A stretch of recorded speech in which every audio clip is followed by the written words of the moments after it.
মহান মে দিবসে বাংলাদেশের এবং সারা বিশ্বের সব শ্রমজীবী মানুষের প্রতি গভীর শ্রদ্ধা জানিয়ে শুরু করছি বিশেষ আলোচনা অনুষ্ঠান গোল টেবিল। সঙ্গে আছি ডক্টর তৌহিদুল হক। দর্শক, ফিলিস্তিনে ইসরায়েলি আগ্রাসন এবং ইসরায়েলের প্রতি যুক্তরাষ্ট্রের অন্ধ সমর্থনের বিরুদ্ধে নিউ ইয়র্কের কলম্বিয়া বিশ্ববিদ্যালয়ে শুরু হওয়া ছাত্র আন্দোলন ছড়িয়ে পড়েছে পুরো যুক্তরাষ্ট্রে। 40টির বেশি বিশ্ববিদ্যালয়ের শিক্ষার্থীরা প্রতিবাদ শিবির গড়ে তুলেছে। তাদের ক্যাম্পাসগুলোতে বেঁধে দেওয়া সময়সীমা আন্দোলন থেকে না সরায় আন্দোলনকারীদের বহিষ্কার করতে শুরু করেছে বিশ্ববিদ্যালয় কর্তৃপক্ষ। ইতিমধ্যে হাজারের বেশি শিক্ষার্থীকে গ্রেপ্তার করেছে নিউ ইয়র্ক পুলিশ। পুলিশের সঙ্গে শিক্ষার্থীদের সংঘর্ষের ঘটনাও ঘটেছে। আন্দোলনকারীদের দাবি, গাজায় ইসরায়েলি হামলা বন্ধের পাশাপাশি ইসরায়েলকে যুক্তরাষ্ট্রের সামরিক ও আর্থিক সহায়তা বন্ধ করতে হবে। বিশ্ববিদ্যালয়গুলোকে ইসরায়েলের বিভিন্ন বিশ্ববিদ্যালয়ের সঙ্গে সহযোগিতামূলক গবেষণা, শিক্ষা কর্মসূচি বন্ধ করার দাবিও জানিয়ে আসছে তারা। এমন প্রেক্ষাপটে দর্শক, আজ আমাদের আলোচনার বিষয় ফিলিস্তিনে ইসরায়েলি আগ্রাসন ও যুক্তরাষ্ট্রে ছাত্র আন্দোলন। এ বিষয়ে আলোচনা করার জন্য আরটিভির স্টুডিওতে উপস্থিত আছেন সাবেক শিক্ষা সচিব নজরুল ইসলাম খান, লেখক ও চিন্তাবিদ অধ্যাপক ডক্টর সলিমুল্লাহ খান। এছাড়া অনলাইনে আমাদের সঙ্গে যুক্ত আছেন আন্তর্জাতিক সম্পর্ক বিশ্লেষক অধ্যাপক ডক্টর ইমতিয়াজ আহমেদ, সাবেক রাষ্ট্রদূত এম হুমায়ুন কবির এবং যুক্তরাষ্ট্রের ইউনিভার্সিটি অফ নিউ অরলিয়েন্সের এমিরিটাস অধ্যাপক ডক্টর মুস্তফা সারওয়ার। আপনাদের সবাইকে অনুষ্ঠানে স্বাগত জানাচ্ছি। দর্শক, আপনিও চাইলে আলোচনায় অংশ নিতে পারেন। স্ক্রিনে দেখানো নাম্বারে ফোন করে আজকের আলোচ্য বিষয়ের উপরে সম্মানিত আলোচকদের কাছে আলোচনা রাখতে পারেন, কিংবা আপনার যে মতামত রয়েছে আপনি চাইলে খুব ছোট্ট করে সেই মতামতও আপনি আমাদেরকে জানাতে পারেন। তবে আপনাকে ফোন করতে হবে স্ক্রিনে দেখানো নাম্বারে। যাচ্ছে মূল আলোচনায়।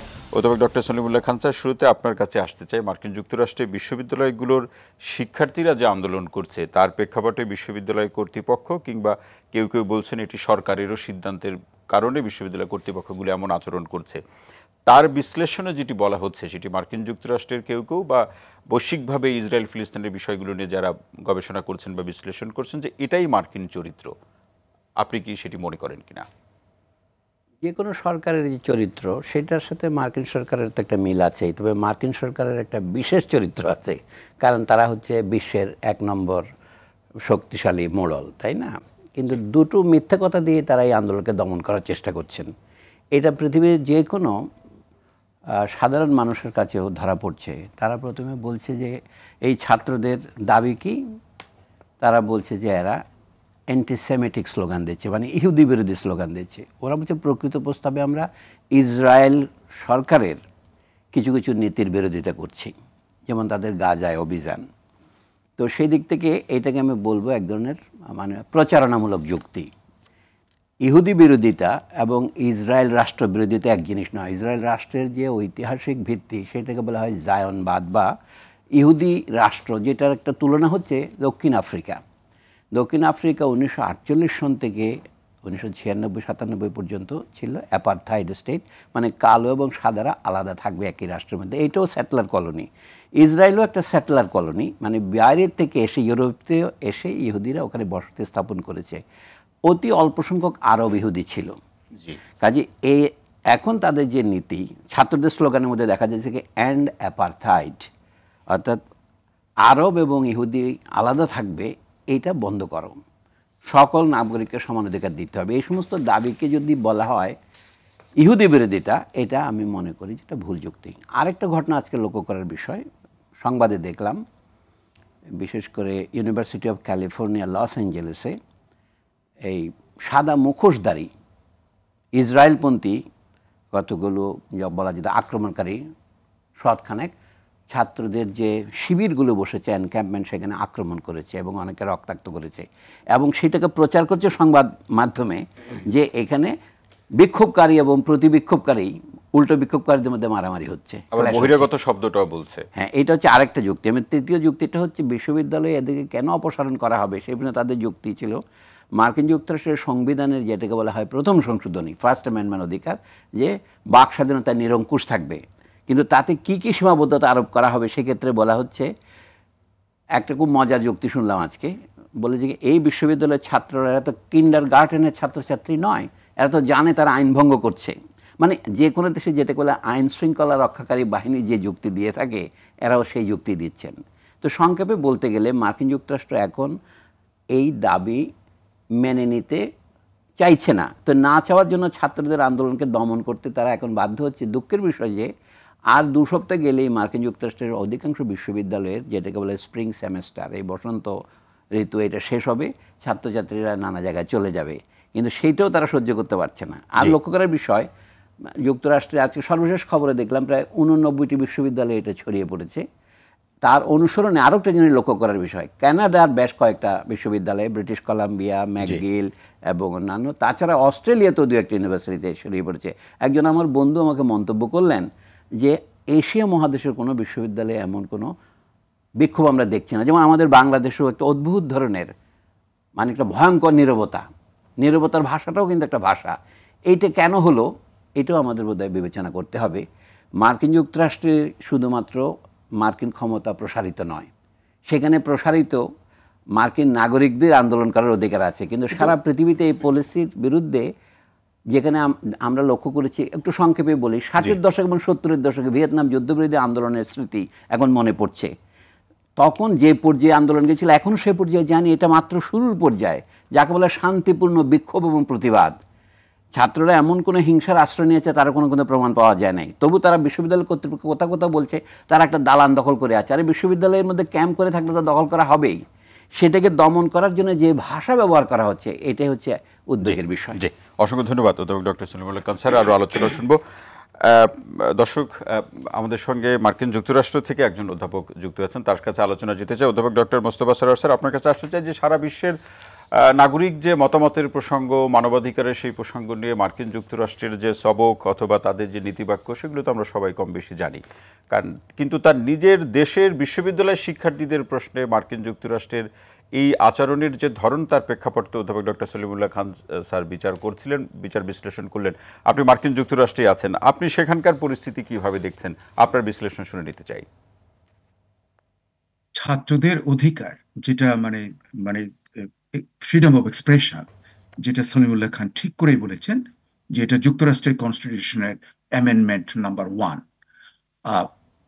ছাত্ররা সেটাকেই মানে ব্যবহার করছে যে একটা গণহত্যার বিরুদ্ধে তাদের প্রতিবাদের জন্য।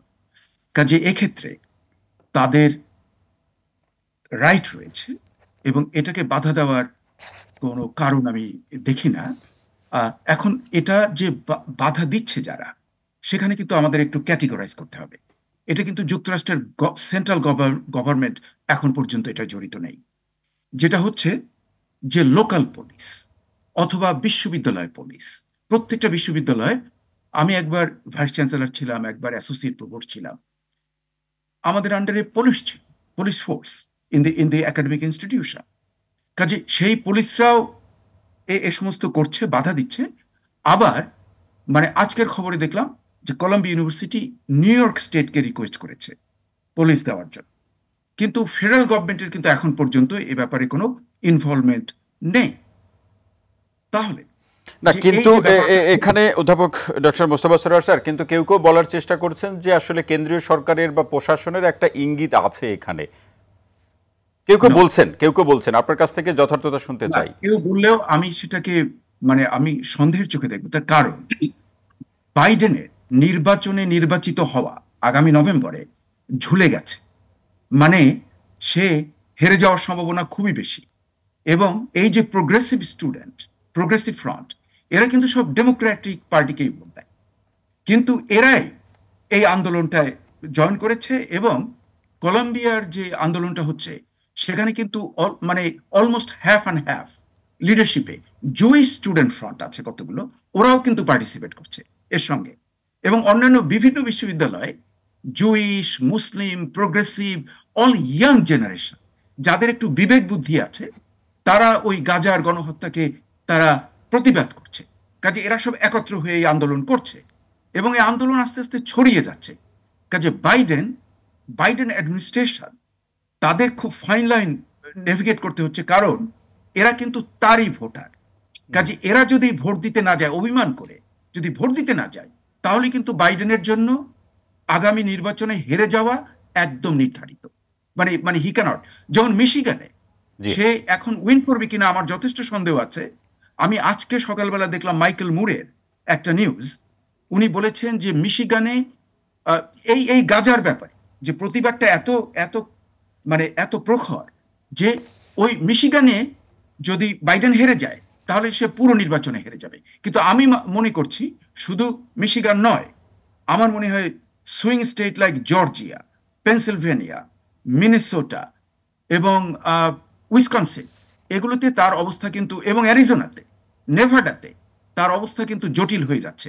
অর্থাৎ শিক্ষার্থীদের এই আন্দোলনের সাথে নির্বাচনে জয় পরাজয়ের একটা সম্পর্ক আছে। আরেকটি প্রশ্ন অধ্যাপক মোস্তফা সরোয়ার, সেটি হচ্ছে যে বিশ্ববিদ্যালয়গুলো বলছে যে বহিরাগতদের একটা অংশগ্রহণ হয়েছিল এবং তার প্রেক্ষাপটে তারা পরিস্থিতিগত স্বার্থে, পরিস্থিতি বা পরিবেশের স্বার্থে তাদেরকে এই অবস্থান গ্রহণ করতে হয়েছে। বহিরাগতের প্রসঙ্গ বিষয়ে আপনার কাছে কি তথ্য আছে, আদৌ এটি ঘটেছে কিনা? না না, কিন্তু একটা জিনিস বুঝতে হবে যে যুক্তরাষ্ট্রের যে ইউনিভার্সিটিস গুলো, ইট ইজ ওপেন। যেমন ধরুন বিশ্ববিদ্যালয়ের যে লাইব্রেরিগুলো থাকে তাতে কিন্তু যে কেউ এসে ঢুকে লেখাপড়া করতে পারে। এই যে একটি স্বাধীনতা, তাহলে বহিরাগত কারা? আমার সন্দেহ হচ্ছে যে যে ওই যে সাদা মুখোশ পরা যারা আক্রমণ করেছিল এই প্রতিবাদকারীদেরকে, তারা হয়তো বহিরাগত। আমি তাদেরকে বলবো বহিরাগত। কাজেই এটা একটা ভুয়া। কিন্তু দেখুন, আমার দুই ছেলে হার্ভার্ডে পড়াশোনা করেছে, গ্রাজুয়েট করেছে। হার্ভার্ড বিশ্ববিদ্যালয়ের প্রেসিডেন্টের চাকরি চলে গেছে, যেহেতু ডেমনস্ট্রেশন হয়েছে। উনি ডেমনস্ট্রেশনকে অ্যালাউ করেছেন, কারণ অ্যালাউ করতে হবে, কারণ এটা ফ্রিডম অফ এক্সপ্রেশন। বিশ্ববিদ্যালয় যদি ফ্রিডম অফ এক্সপ্রেশন না থাকে তাহলে যুক্তরাষ্ট্রের ভবিষ্যৎ খুবই খারাপ। হ্যাঁ, এটা একটা অন্যভাবে চলে যাবে। জি, অসংখ্য ধন্যবাদ ডক্টর মোস্তফা সরোয়ার স্যার। আরও আলোচনা শুনবো। অধ্যাপক ডক্টর ইমতিয়াজ আহমেদ স্যার, আপনার কাছে আসতে চাই। যে আলোচনাটি এখন খুব জোরে সোরে হচ্ছে যে যুক্তরাষ্ট্রের বিশ্ববিদ্যালয়গুলো প্রশাসন কোন পথে হাঁটবে, তারা কি আন্দোলন দমন করবে নাকি সমঝোতা করবে, শুনতে চাই আপনার বিশ্লেষণ অধ্যাপক ডক্টর ইমতিয়াজ আহমেদ। ধন্যবাদ। যে জিনিসটা আসলে দেখা দরকার সেটা হলো যে ছাত্ররা যেটা নিয়ে আন্দোলন নেমেছে সেটা হলো যে তারা ভালো করে এখন বুঝতে পারছে এবং তারা ভালো করে জানেও যে তাদের বিশ্ববিদ্যালয় ইসরায়েলের সাথে একটা সম্পর্ক আছে এবং একটা ইনভেস্টমেন্টও আছে, এবং তারা এটা ডিসইনভেস্ট করার জন্যই আন্দোলনে নেমেছে। কারণ তারা বলতে চাচ্ছে যে তারা যেখানে পড়াশোনা করছে সেই ইনস্টিটিউশন জেনোসাইডের সাথে সম্পর্ক থাকবে, এটা তারা রাজি হচ্ছে না, কারণ তারাও তারা কমপ্লিসিট হয়ে যাচ্ছে জেনোসাইড। আজকে যদি ছাত্ররা যদি আন্দোলনে না নামতো এই আইভি লিগে, বিশেষ করে, কারণ আইভি লিগে প্রত্যেকটা কিন্তু ডিফেন্স ইন্ডাস্ট্রির সাথে জড়িত এবং তাদের বড় আকারে ইসরায়েলের ইনভেস্টমেন্ট আছে, ওখানেই কিন্তু ছাত্রদের মূল অ্যাটেনশনটা। ছাত্ররা কিন্তু এমনিতে কি বলা হয় হয়তো ছেড়েও দিতে পারতো, কিন্তু তাদের কথা হচ্ছে যে আমিও তো কমপ্লিসি, আমি যদি এখানে কোনো বাক্য না বলি, আমি যদি রাস্তায় না নামি, আমি যদি প্রোটেস্ট না করি, তাহলে আমিও কিন্তু কমপ্লিসিট হয়ে যাচ্ছি এই জেনোসাইডে। এবং মনে রাখতে হবে জেনোসাইডের সংজ্ঞাতে কমপ্লিসিটি ইটসেলফ কিন্তু পানিশেবল অফেন্স। এই জায়গায় হলো মূল আমার মনে হয় বিষয়টা। না, সেক্ষেত্রে তাহলে কোন পথে হাঁটবে সেটি কি অনুমান করা যাচ্ছে? যে পরিস্থিতির যে ডিমান্ড অথবা শিক্ষার্থীদের যে দাবি, তার প্রেক্ষাপটে বিশ্ববিদ্যালয়ের প্রশাসনের যে সিদ্ধান্ত এবং তারা যে ব্যবস্থাগুলো নিয়েছে, এবং কোনো না কোনোভাবে কেউ কেউ বলছেন যে এর সাথে প্রশাসনের এক ধরনের ইশারা ইঙ্গিত আছে, তার প্রেক্ষাপটে যদি একেবারে খুব স্পষ্ট করে শুনতে চাই আপনার কাছ থেকে, কোন পথে হাঁটছে? বেশ কতগুলো বিশ্ববিদ্যালয়ে যদি বলি, ফ্যাকাল্টি মেম্বার্সরা কিন্তু আমি মনে করি এই অ্যান্টি জেনোসাইড ক্যাম্পেইনের সাথে আছে। কলম্বিয়ায় না থাকার কোনো কারণ নেই। কলম্বিয়ার একাধিক প্রফেসর আছেন যারা যেসব পড়ান তারা প্রচণ্ড আকারে একটা প্রোগ্রেসিভ ধারণা নিয়েই পড়ান। মনে রাখতে হবে যে এডওয়ার্ড সাইদ এই বিশ্ববিদ্যালয়েরই একটা অংশ হিসাবে পৃথিবী জুড়ে নাম করেছিল।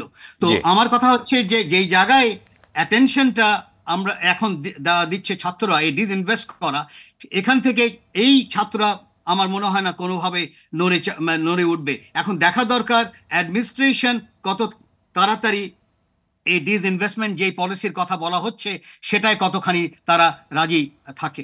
এই পর্যায়ে ডক্টর ইমতিয়াজ আহমেদ স্যার একটু ছোট্ট করে জানার ইচ্ছা, সেটি হচ্ছে যে মার্কিন যুক্তরাষ্ট্রের অধিকাংশ বিশ্ববিদ্যালয় প্রশাসনের যে ক্যারেক্টার, আপনি কি মনে করেন অতীতে যে তারা বৈশিষ্ট্যগুলো প্রদর্শন করতে পেরেছে, সিদ্ধান্তগুলো নিতে পেরেছে, তাতে প্রশাসন থেকে যদি কোনো সিদ্ধান্ত চাপিয়ে দেওয়া হয়, কেউ কেউ বলছেন চাপিয়ে দেওয়া হয়েছে, সেই জায়গা থেকে বিশ্ববিদ্যালয় তার ভুল বুঝে আবার সঠিক ধারায় ফিরতে পারবে কিনা এই শিক্ষার্থীদের আন্দোলন কিংবা মতামত প্রসঙ্গে?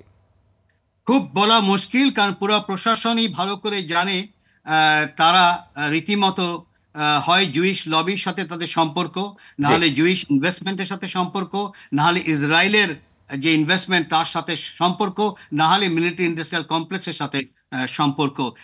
যেখান থেকে তারা এন্ডাওমেন্টগুলো পায়, সেই এন্ডাওমেন্টের সাথে আবার জুইশ লবির সম্পর্ক, যার জন্য অ্যাডমিনিস্ট্রেশন অন্যভাবে চিন্তা ভাবনা করবে সেটা খুবই আমার মনে হয় না সম্ভব।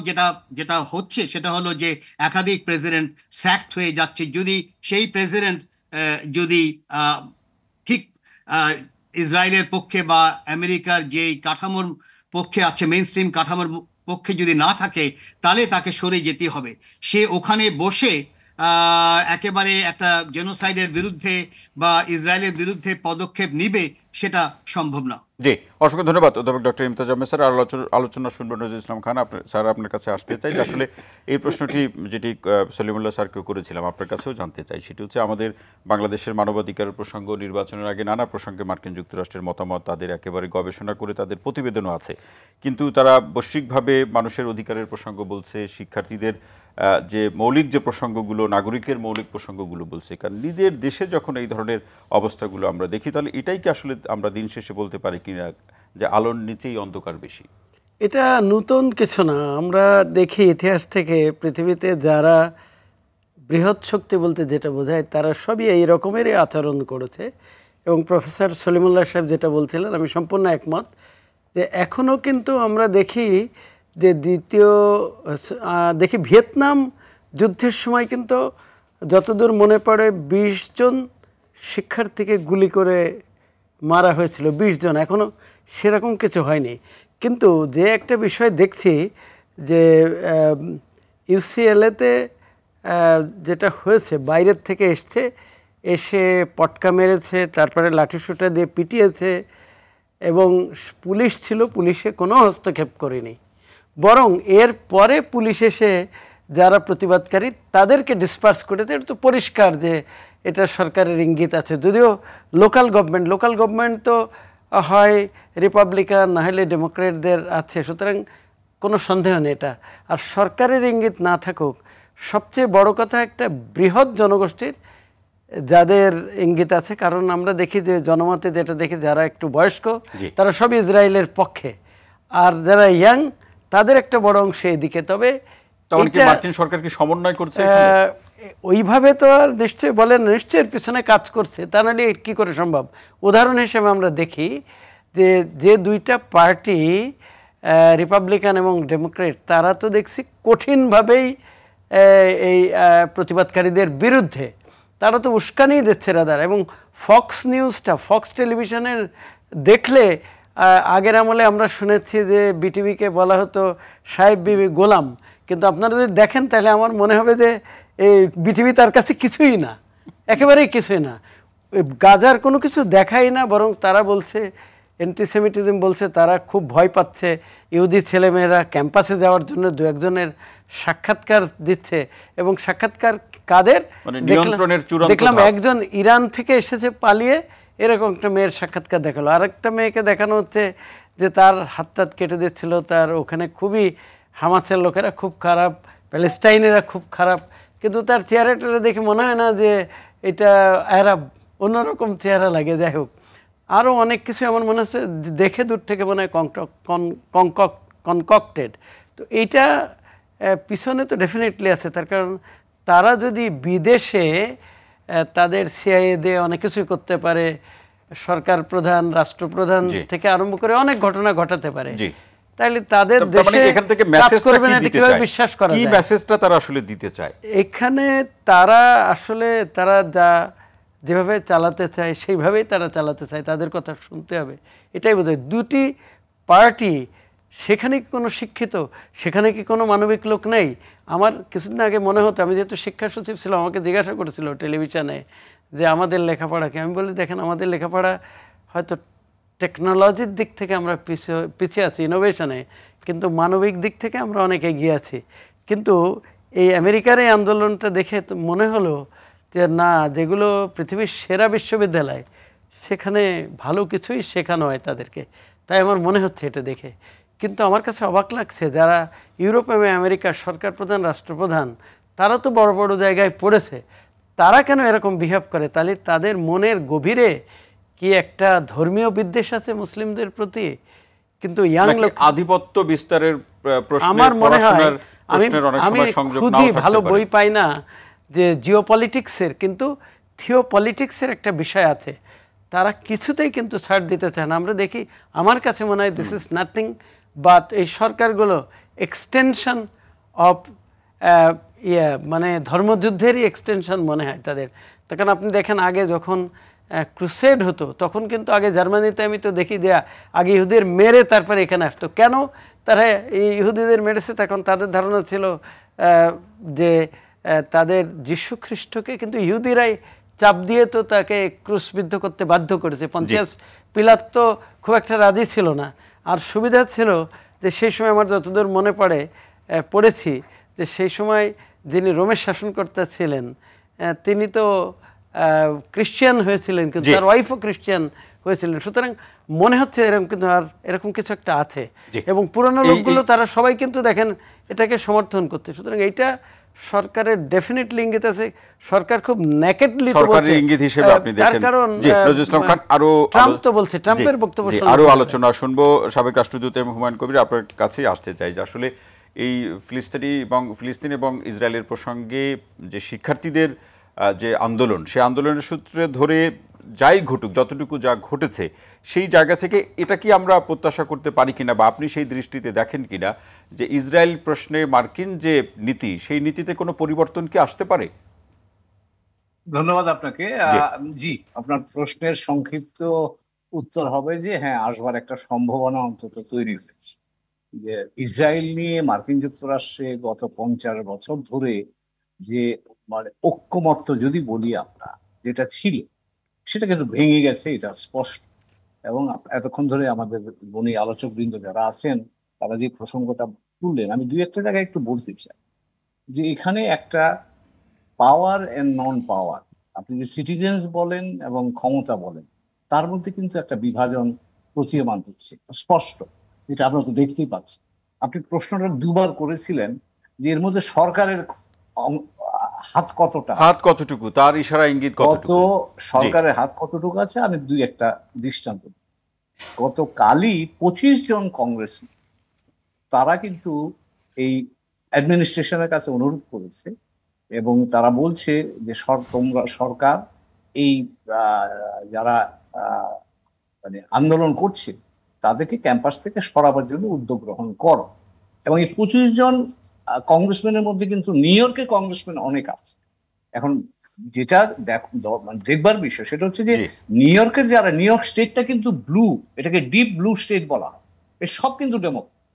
তো কাজেই ডেমোক্রেটরা যারা একটা আদর্শে বিশ্বাস করে, ডেমোক্রেটদের আদর্শের সাথে এটা সাজেশন করবে। কিন্তু ডেমোক্রেট এই কংগ্রেসম্যান গুলো কেন এই বাইডেন প্রশাসনের কাছে বা পুলিশের কাছে তারা অনুরোধ পাঠাচ্ছে যে তোমরা এটাকে এখান থেকে সরিয়ে দেওয়ার চেষ্টা করো, এবং যেটা একটু আগে আলোচনা হয়েছে, তারা অ্যান্টিসেমিটিজমের বক্তব্যটা দিচ্ছে। এবং সেই কারণেই আমার ধারণা এটাকে যুক্তি হিসেবে দাঁড় পাচ্ছে, যে ডক্টর সলিমুল্লাহ খান যেটা বললেন, এই একটা বিষয়, এটাতে এক্সট্রিম সেন্সিটিভিটি আছে মার্কিন যুক্তরাষ্ট্রে, এবং তারা সেটাকে ব্যবহার করেই আজকে আপনি গত রাতে কলম্বিয়া থেকে সরিয়েছে, ইউসিএলএ থেকে গোলমাল হয়েছে। তবে আমার কাছে যেটা মনে হয়েছে সেটা হলো যে এর মধ্য দিয়ে কিন্তু একটা ধারা, সূক্ষ্ম ধারাও কিন্তু আমরা লক্ষ্য করছি, এটাও বোঝা দরকার।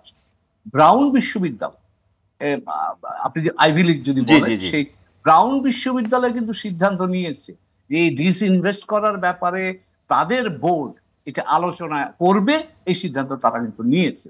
এবং এই ব্রাউন বিশ্ববিদ্যালয়, কারণ এখন মার্কিন যুক্তরাষ্ট্রের রাজনৈতিক পরিবেশটা বা সামাজিক পরিবেশটা এত, আমি বলবো যে আপনি বলতে পারেন এটা খুবই ভোলেটাইল, তো কাজে ব্রাউন বিশ্ববিদ্যালয় যে একটা সিদ্ধান্ত নেয় এবং যদি ছাত্র আন্দোলনটা চলতে থাকে, তাহলে আমার ধারণা সেক্ষেত্রে পরিবর্তন আসতে পারে। এবং এখানে আরো একটা যোগ করি, এমনকি কলম্বিয়ার যিনি ভাইস চ্যান্সেলর শফিক, তিনিও বলেছেন কি যে আমরা গাজা থেকে আমরা ছাত্র নেব আরো, এবং ট্রান্সপারেন্সি, আমরা কাদের $13 বিলিয়ন তাদের এন্ডাওমেন্ট আছে, এই এন্ডাওমেন্ট আমরা কোত্থেকে পাই সেটা আমরা এখন থেকে ওপেন করে দেব, ছাত্র ইচ্ছা করলে দেখতে পারবো। তো কাজে তারাও যে কিছু শিফট করছে না তা কিন্তু নয়, একদিকে ছাত্র আন্দোলনকে থামাচ্ছে, কিন্তু যেটা হয় যেহেতু এটা গণতান্ত্রিক দেশ, বাইরে তারা অনেক অপকর্ম করে, কিন্তু অভ্যন্তরীণ ভাবে যেহেতু একটা প্রজন্ম দাঁড়িয়ে গেছে, তারা প্রোটেস্ট করছে। তো কাজে সেখানে কিন্তু আমি কিছু কিছু সূক্ষ্ম ধারা দেখতে পাচ্ছি। এই ধারাগুলো যদি সবল হয়, তাহলে আপনি যেটা প্রশ্ন করলে আমি পরিবর্তনের ইঙ্গিত পাচ্ছি। এবং আরেকটা কথা বলে শেষ করি, 68 সালে যখন আমরা তখন কলেজের ছাত্র রাস্তায় মিছিল করেছি আমরা, তখন কিন্তু তখন যিনি নেতা ছিলেন কলম্বিয়ার, যার নেতৃত্বে প্রথম ছাত্র আন্দোলন শুরু হয়, রাট বলে নাম, তিনি এখন অ্যারিজোনাতে থাকেন। গত কয়েকদিন আগে তার একটা ইন্টারভিউ বেরিয়েছে, তিনি বলছেন যে আজকালকার ছেলেপেলেরা আমাদের অনেক স্মার্ট, কারণ উনি ভায়োলেন্সে গিয়ে পরে জেল খেটতে হয়েছে ভায়োলেন্সে যাওয়ার জন্য।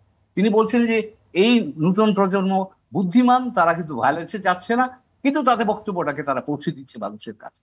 তো কাজেই এই ছাত্র আন্দোলনটা আমার কাছে ওই 50 বছর পরে ভিয়েতনাম যুদ্ধের সময় যেমন 68 সালে মার্কিন যুক্তরাষ্ট্রের রাজনীতিতে বড় ধরনের পরিবর্তন নিয়ে এসেছিল, এবং যেটা বাদল ভাই বললেন বা আমাদের মোস্তফা সরওয়ার ভাই বললেন, এবারও কিন্তু আমি একটা এরকম আলামত দেখতে পাচ্ছি। তো কাজে এটা টু আর্লি, বাট আমরা একটু লক্ষ্য রাখি, লক্ষ্য রাখার কথা আপনি বলছেন।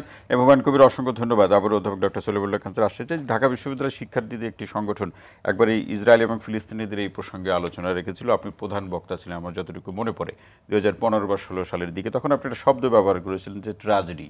সেই ট্র্যাজেডির কি অবসান ঘটতে যাচ্ছে? না, একটা উদাহরণ দেই।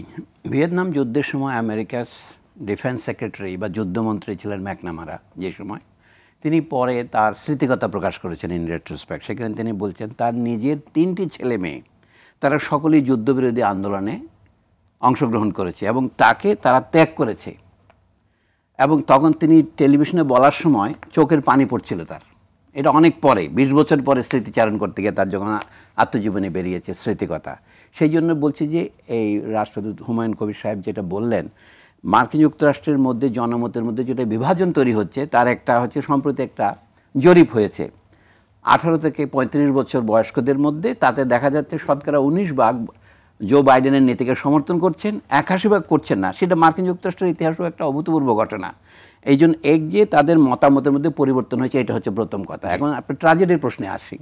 এই আন্দোলনে যারা নেতৃত্ব দিচ্ছেন সংগঠনগতভাবে লক্ষ্য করার বিষয় হচ্ছে কি, জুইশ স্টুডেন্টস ফর প্যালেস্টাইন, অর্থাৎ নিউ ইয়র্ক হচ্ছে জুইশদের একটা বড় ঘাটো বলা যেটা, ব্রুকলিনে বিশেষ করে, ব্রুকলিন এবং অন্যান্য জায়গায় এই new school for social research, যেখানে আমি কিছুদিন পড়াশোনা করেছি, কলাম্বিয়াতে যে জায়গাগুলি হচ্ছিল সবগুলিতে আমি ঘোরাফেরা করেছি, এখানে জুইশ ছাত্রদের একটা উপস্থিতি আছে। তার সাথে আরব ছাত্ররাও এখানে ঐক্যবদ্ধ হয়েছে, সবাই প্যালেস্টাইনে। তারা তাদের দাবিগুলো কি? গণহত্যা বন্ধ করা, ইসরায়েলে ইনভেস্টমেন্ট বন্ধ করা এবং অন্যান্য যেগুলো দাবির কথা আমরা সকলে শুনছি।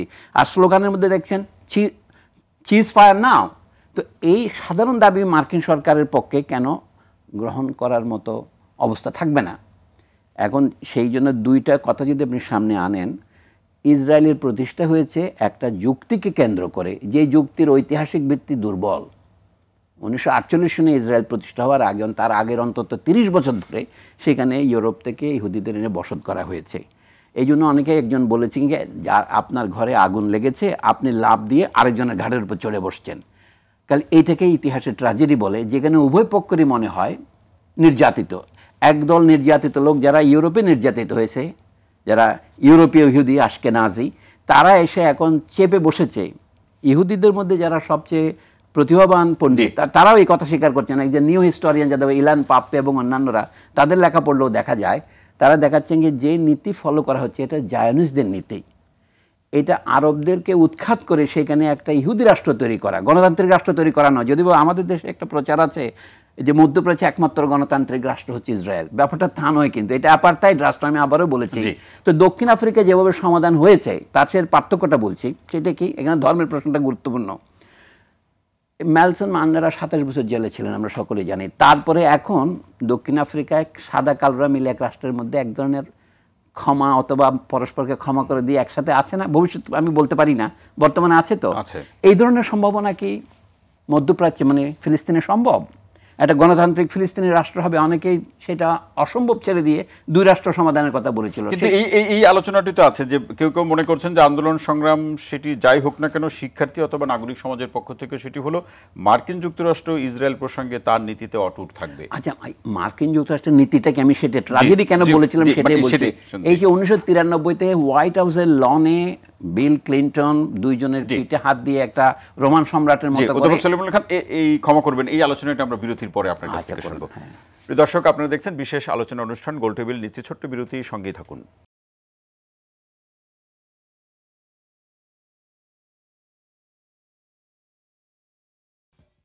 দর্শক, বিরতির পর আবারও স্বাগত। গোলটেবিলের সঙ্গে আছে ডক্টর তৌহিদুল হক। আজকে যে বিষয়টি নিয়ে আমাদের আলোচনা, ফিলিস্তিনে ইসরায়েলি আগ্রাসন এবং যুক্তরাষ্ট্রের ছাত্র আন্দোলন যাচ্ছে আলোচনা। অধ্যাপক ডক্টর সলিমুল্লাহ খান স্যার, যে আলোচনাটা আপনি করছিলেন, প্রশ্ন ছিল যে ইসরায়েলের প্রশ্নে বা স্বার্থে মার্কিন যুক্তরাষ্ট্রের নীতি কতটা অটুট থাকবে, তারা নীতিতে অটুট থাকবে।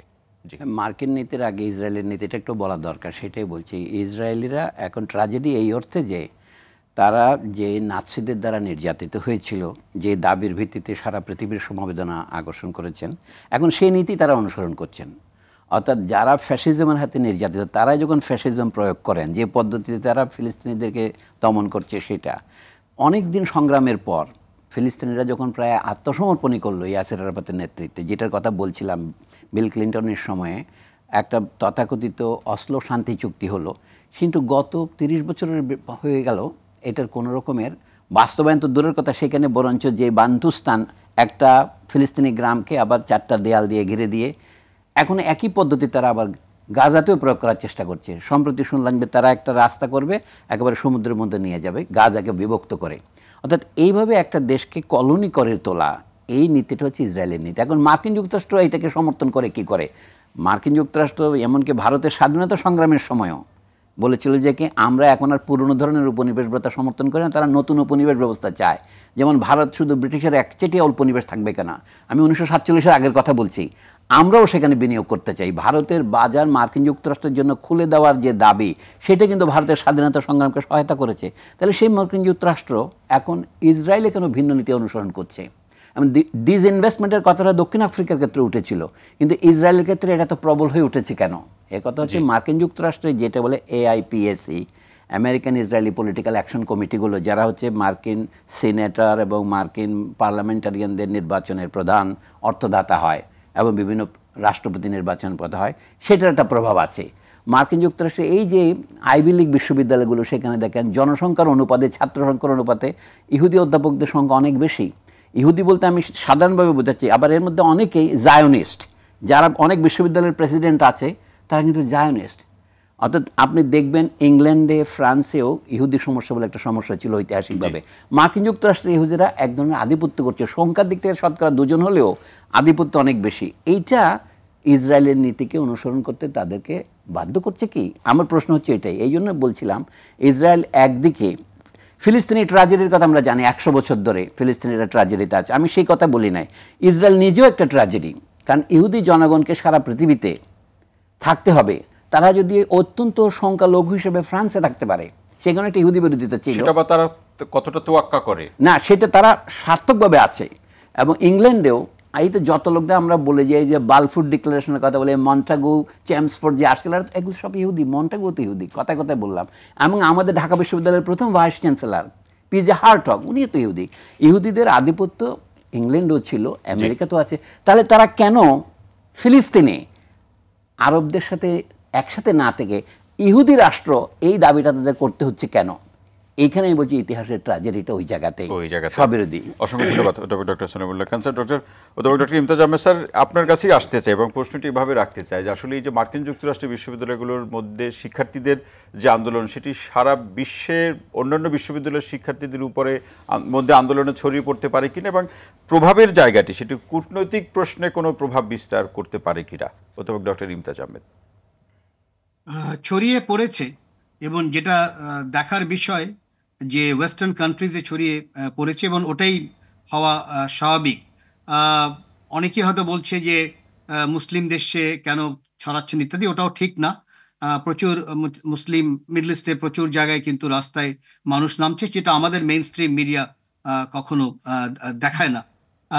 যেটা দেখা দরকার সেটা হলো যে কেন অস্ট্রেলিয়ায় বা কেন কানাডায়, এমনকি কানাডা এখন হয়েছে, ইউকেতে ইউসিএল এর বিশাল মিছিল বার হয়েছে আজকেই লন্ডনে।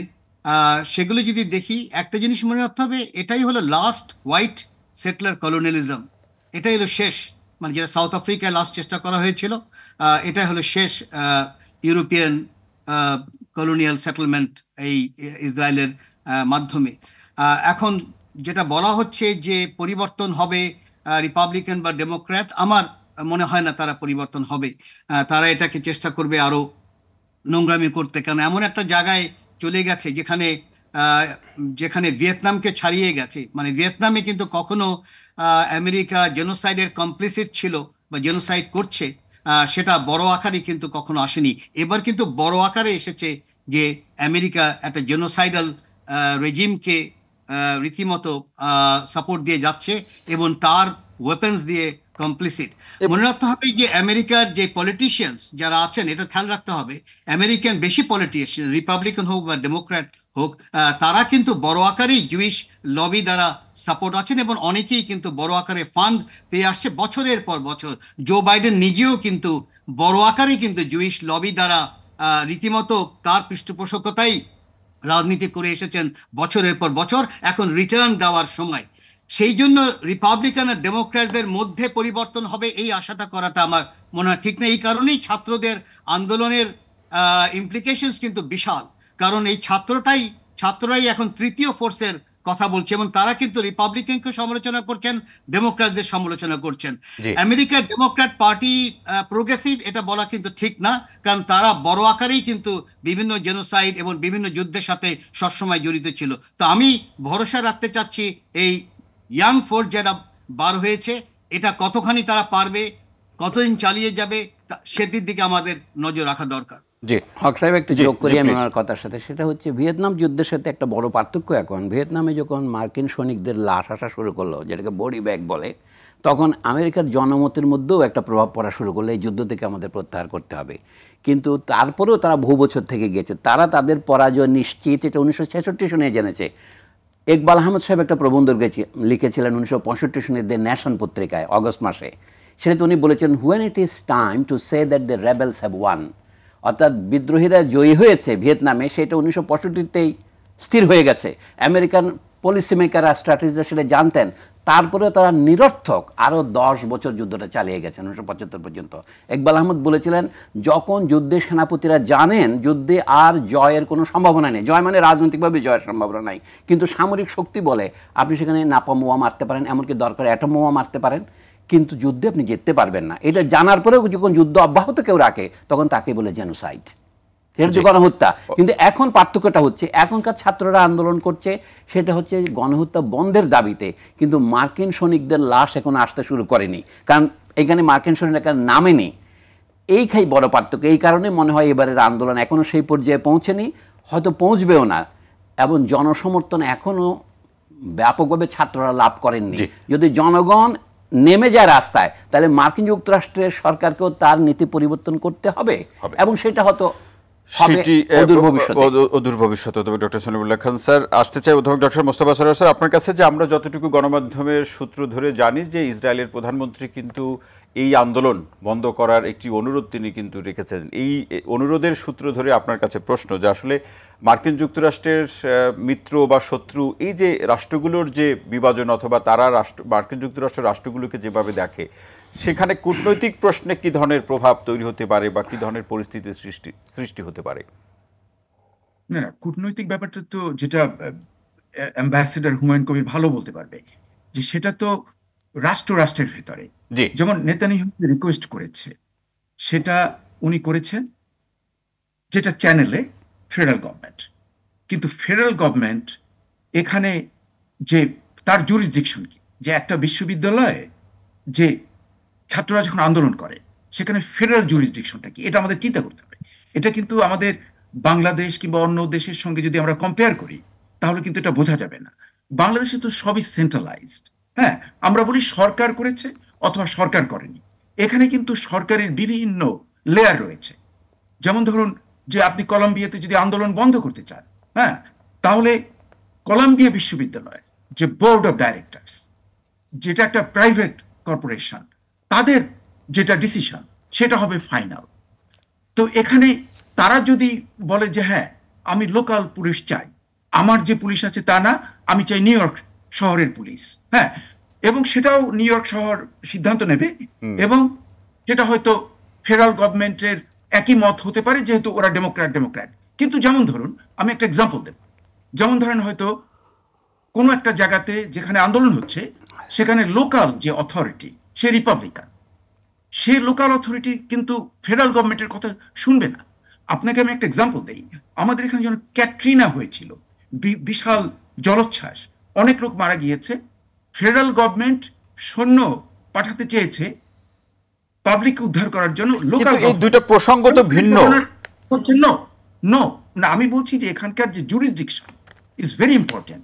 কাজে আমরা যে পাইকারি বলব যে ওই সরকার এটা করেছে, নো, এটা হলো ওই পার্টিকুলার ইনস্টিটিউশন এবং অন্যান্য যারা তার সঙ্গে কানেক্টেড, এটা বুঝেই আমরা বলবো যে এই যে ছাত্র আন্দোলন যেটা হচ্ছে, এই ছাত্র আন্দোলনের আমি কিন্তু ভবিষ্যৎ দেখছি। কারণ এটা যেভাবে স্প্রেড করছে, এবং এরা হলো ইয়াং জেনারেশন। কিছুক্ষণ আগে সলিমুল্লাহ খান যে ডেটা দিয়েছে সেটা কিন্তু খুবই গুরুত্বপূর্ণ, যে ইয়াং জেনারেশনের 81% তারা এই গাজার হত্যাযজ্ঞ সমর্থন করছে না। That is the big thing, কারণ এরাই হলো ভবিষ্যৎ এই যুক্তরাষ্ট্রে। কিন্তু এই জায়গাতে ডক্টর মোস্তফা সরোয়ার একটি প্রশ্ন, সেটা তরুণদের যে মতামত, তারা তো সেটি নো স্লোগান বলুন অথবা যুদ্ধ বন্ধ করুন, গণহত্যা বন্ধ করুন, সেগুলো মধ্যে দিয়ে মতামত প্রকাশ করছে, আন্দোলন করছে। কিন্তু সিনিয়র সিটিজেনদের যে ভাবনা, সেই সূত্র ধরে গণমাধ্যমে দু একজন মতামত দিয়েছেন যে আসলে শিক্ষার্থীরা, তরুণরা বুদ্ধিভিত্তিক বা কৌশলের সাথে এই সিনিয়র সিটিজেন বা ওল্ড থটের সাথে কতটা পেরে উঠবে। না, সেটা তো প্রত্যেকটা সমাজেই থাকে, ইয়াং এবং ওল্ডের মধ্যে যে দ্বন্দ্বটা। এই এবারের যে ভোটে আমি যেটা আপনাদেরকে বলেছিলাম যে এর ইম্প্যাক্ট যেমন আগামী নির্বাচনে পড়তে পারে। ইয়াংরা যদি শুধু না যায় ভোটে, এই বুড়োর দল যতই যাক না কেন, আমার বয়স্ক যারা সবাই গিয়ে হয়তো হাজির হলো ভোট কেন্দ্রে, কোনো লাভ নেই।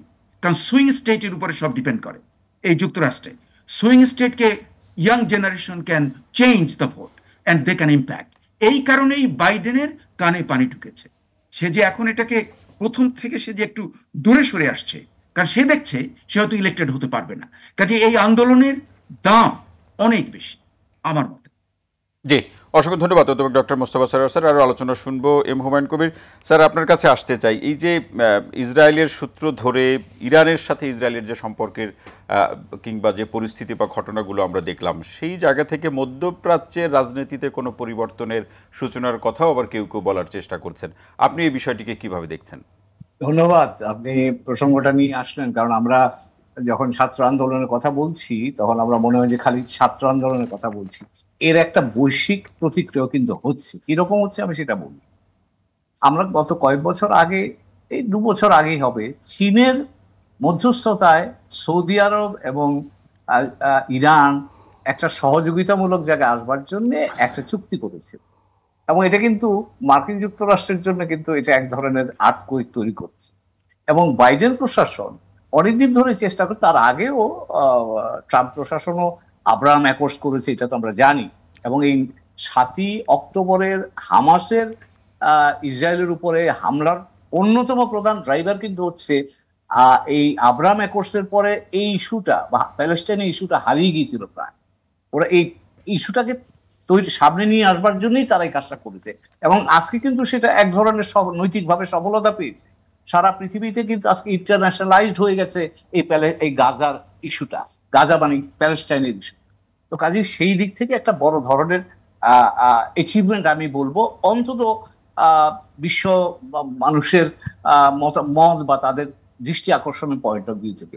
এবার যেটা আসছিলাম, বাইডেন প্রশাসন গত কয়েক মাস ধরে, ইভেন গাজার যুদ্ধ শুরু হওয়ার আগে থেকে কিন্তু তারা চেষ্টা করছে সৌদি আরবের সাথে প্যাচ আপ করার, এবং অন্যতম প্যাচ আপ করে ইসরায়েলের সাথে সৌদি আরবের রিলেশনশিপকে নর্মালাইজ করার জন্য তারা অনেকদিন ধরে চেষ্টা করছে। এখন যেটা হচ্ছে, এই আজকেও ব্লিংকেন সাহেব ইসরায়েলি আছে। সৌদি আরব এখন যেটা বলছে যে তোমাদের সাথে আমরা long term relationship, security relationship, technology রিলেশনশিপে যাব, কিন্তু তার মধ্যে কথা হচ্ছে তোমরা যদি প্যালেস্টাইনের রাষ্ট্র প্রতিষ্ঠা করো তবেই আমরা ইসরায়েলকে রাখবো এতে, নাইলে আমি রাখবো না। এখন মুশকিল হলো যেটা, যে ইসরায়েলকে যদি আনতে হয় তাহলে তো এই গাজা যুদ্ধ চললে তো ইসরায়েলকে নিতে পারছে না, কারণ ওখানে আরব বিশ্বের জনমত এটাকে সমর্থন করবে না। তো কাজেই আজকে এখন কিন্তু বাইডেন প্রশাসন চেষ্টা করছে, চীনের সাথে তার প্রতিদ্বন্দ্বিতার প্রতিফলন কিন্তু আমরা এই গাজায় দেখতে পাচ্ছি। তো কাজেই এটা একটা বড় ধরনের আমি বলবো যে ভূরাজনৈতিক ভূকম্পন তৈরি করেছে।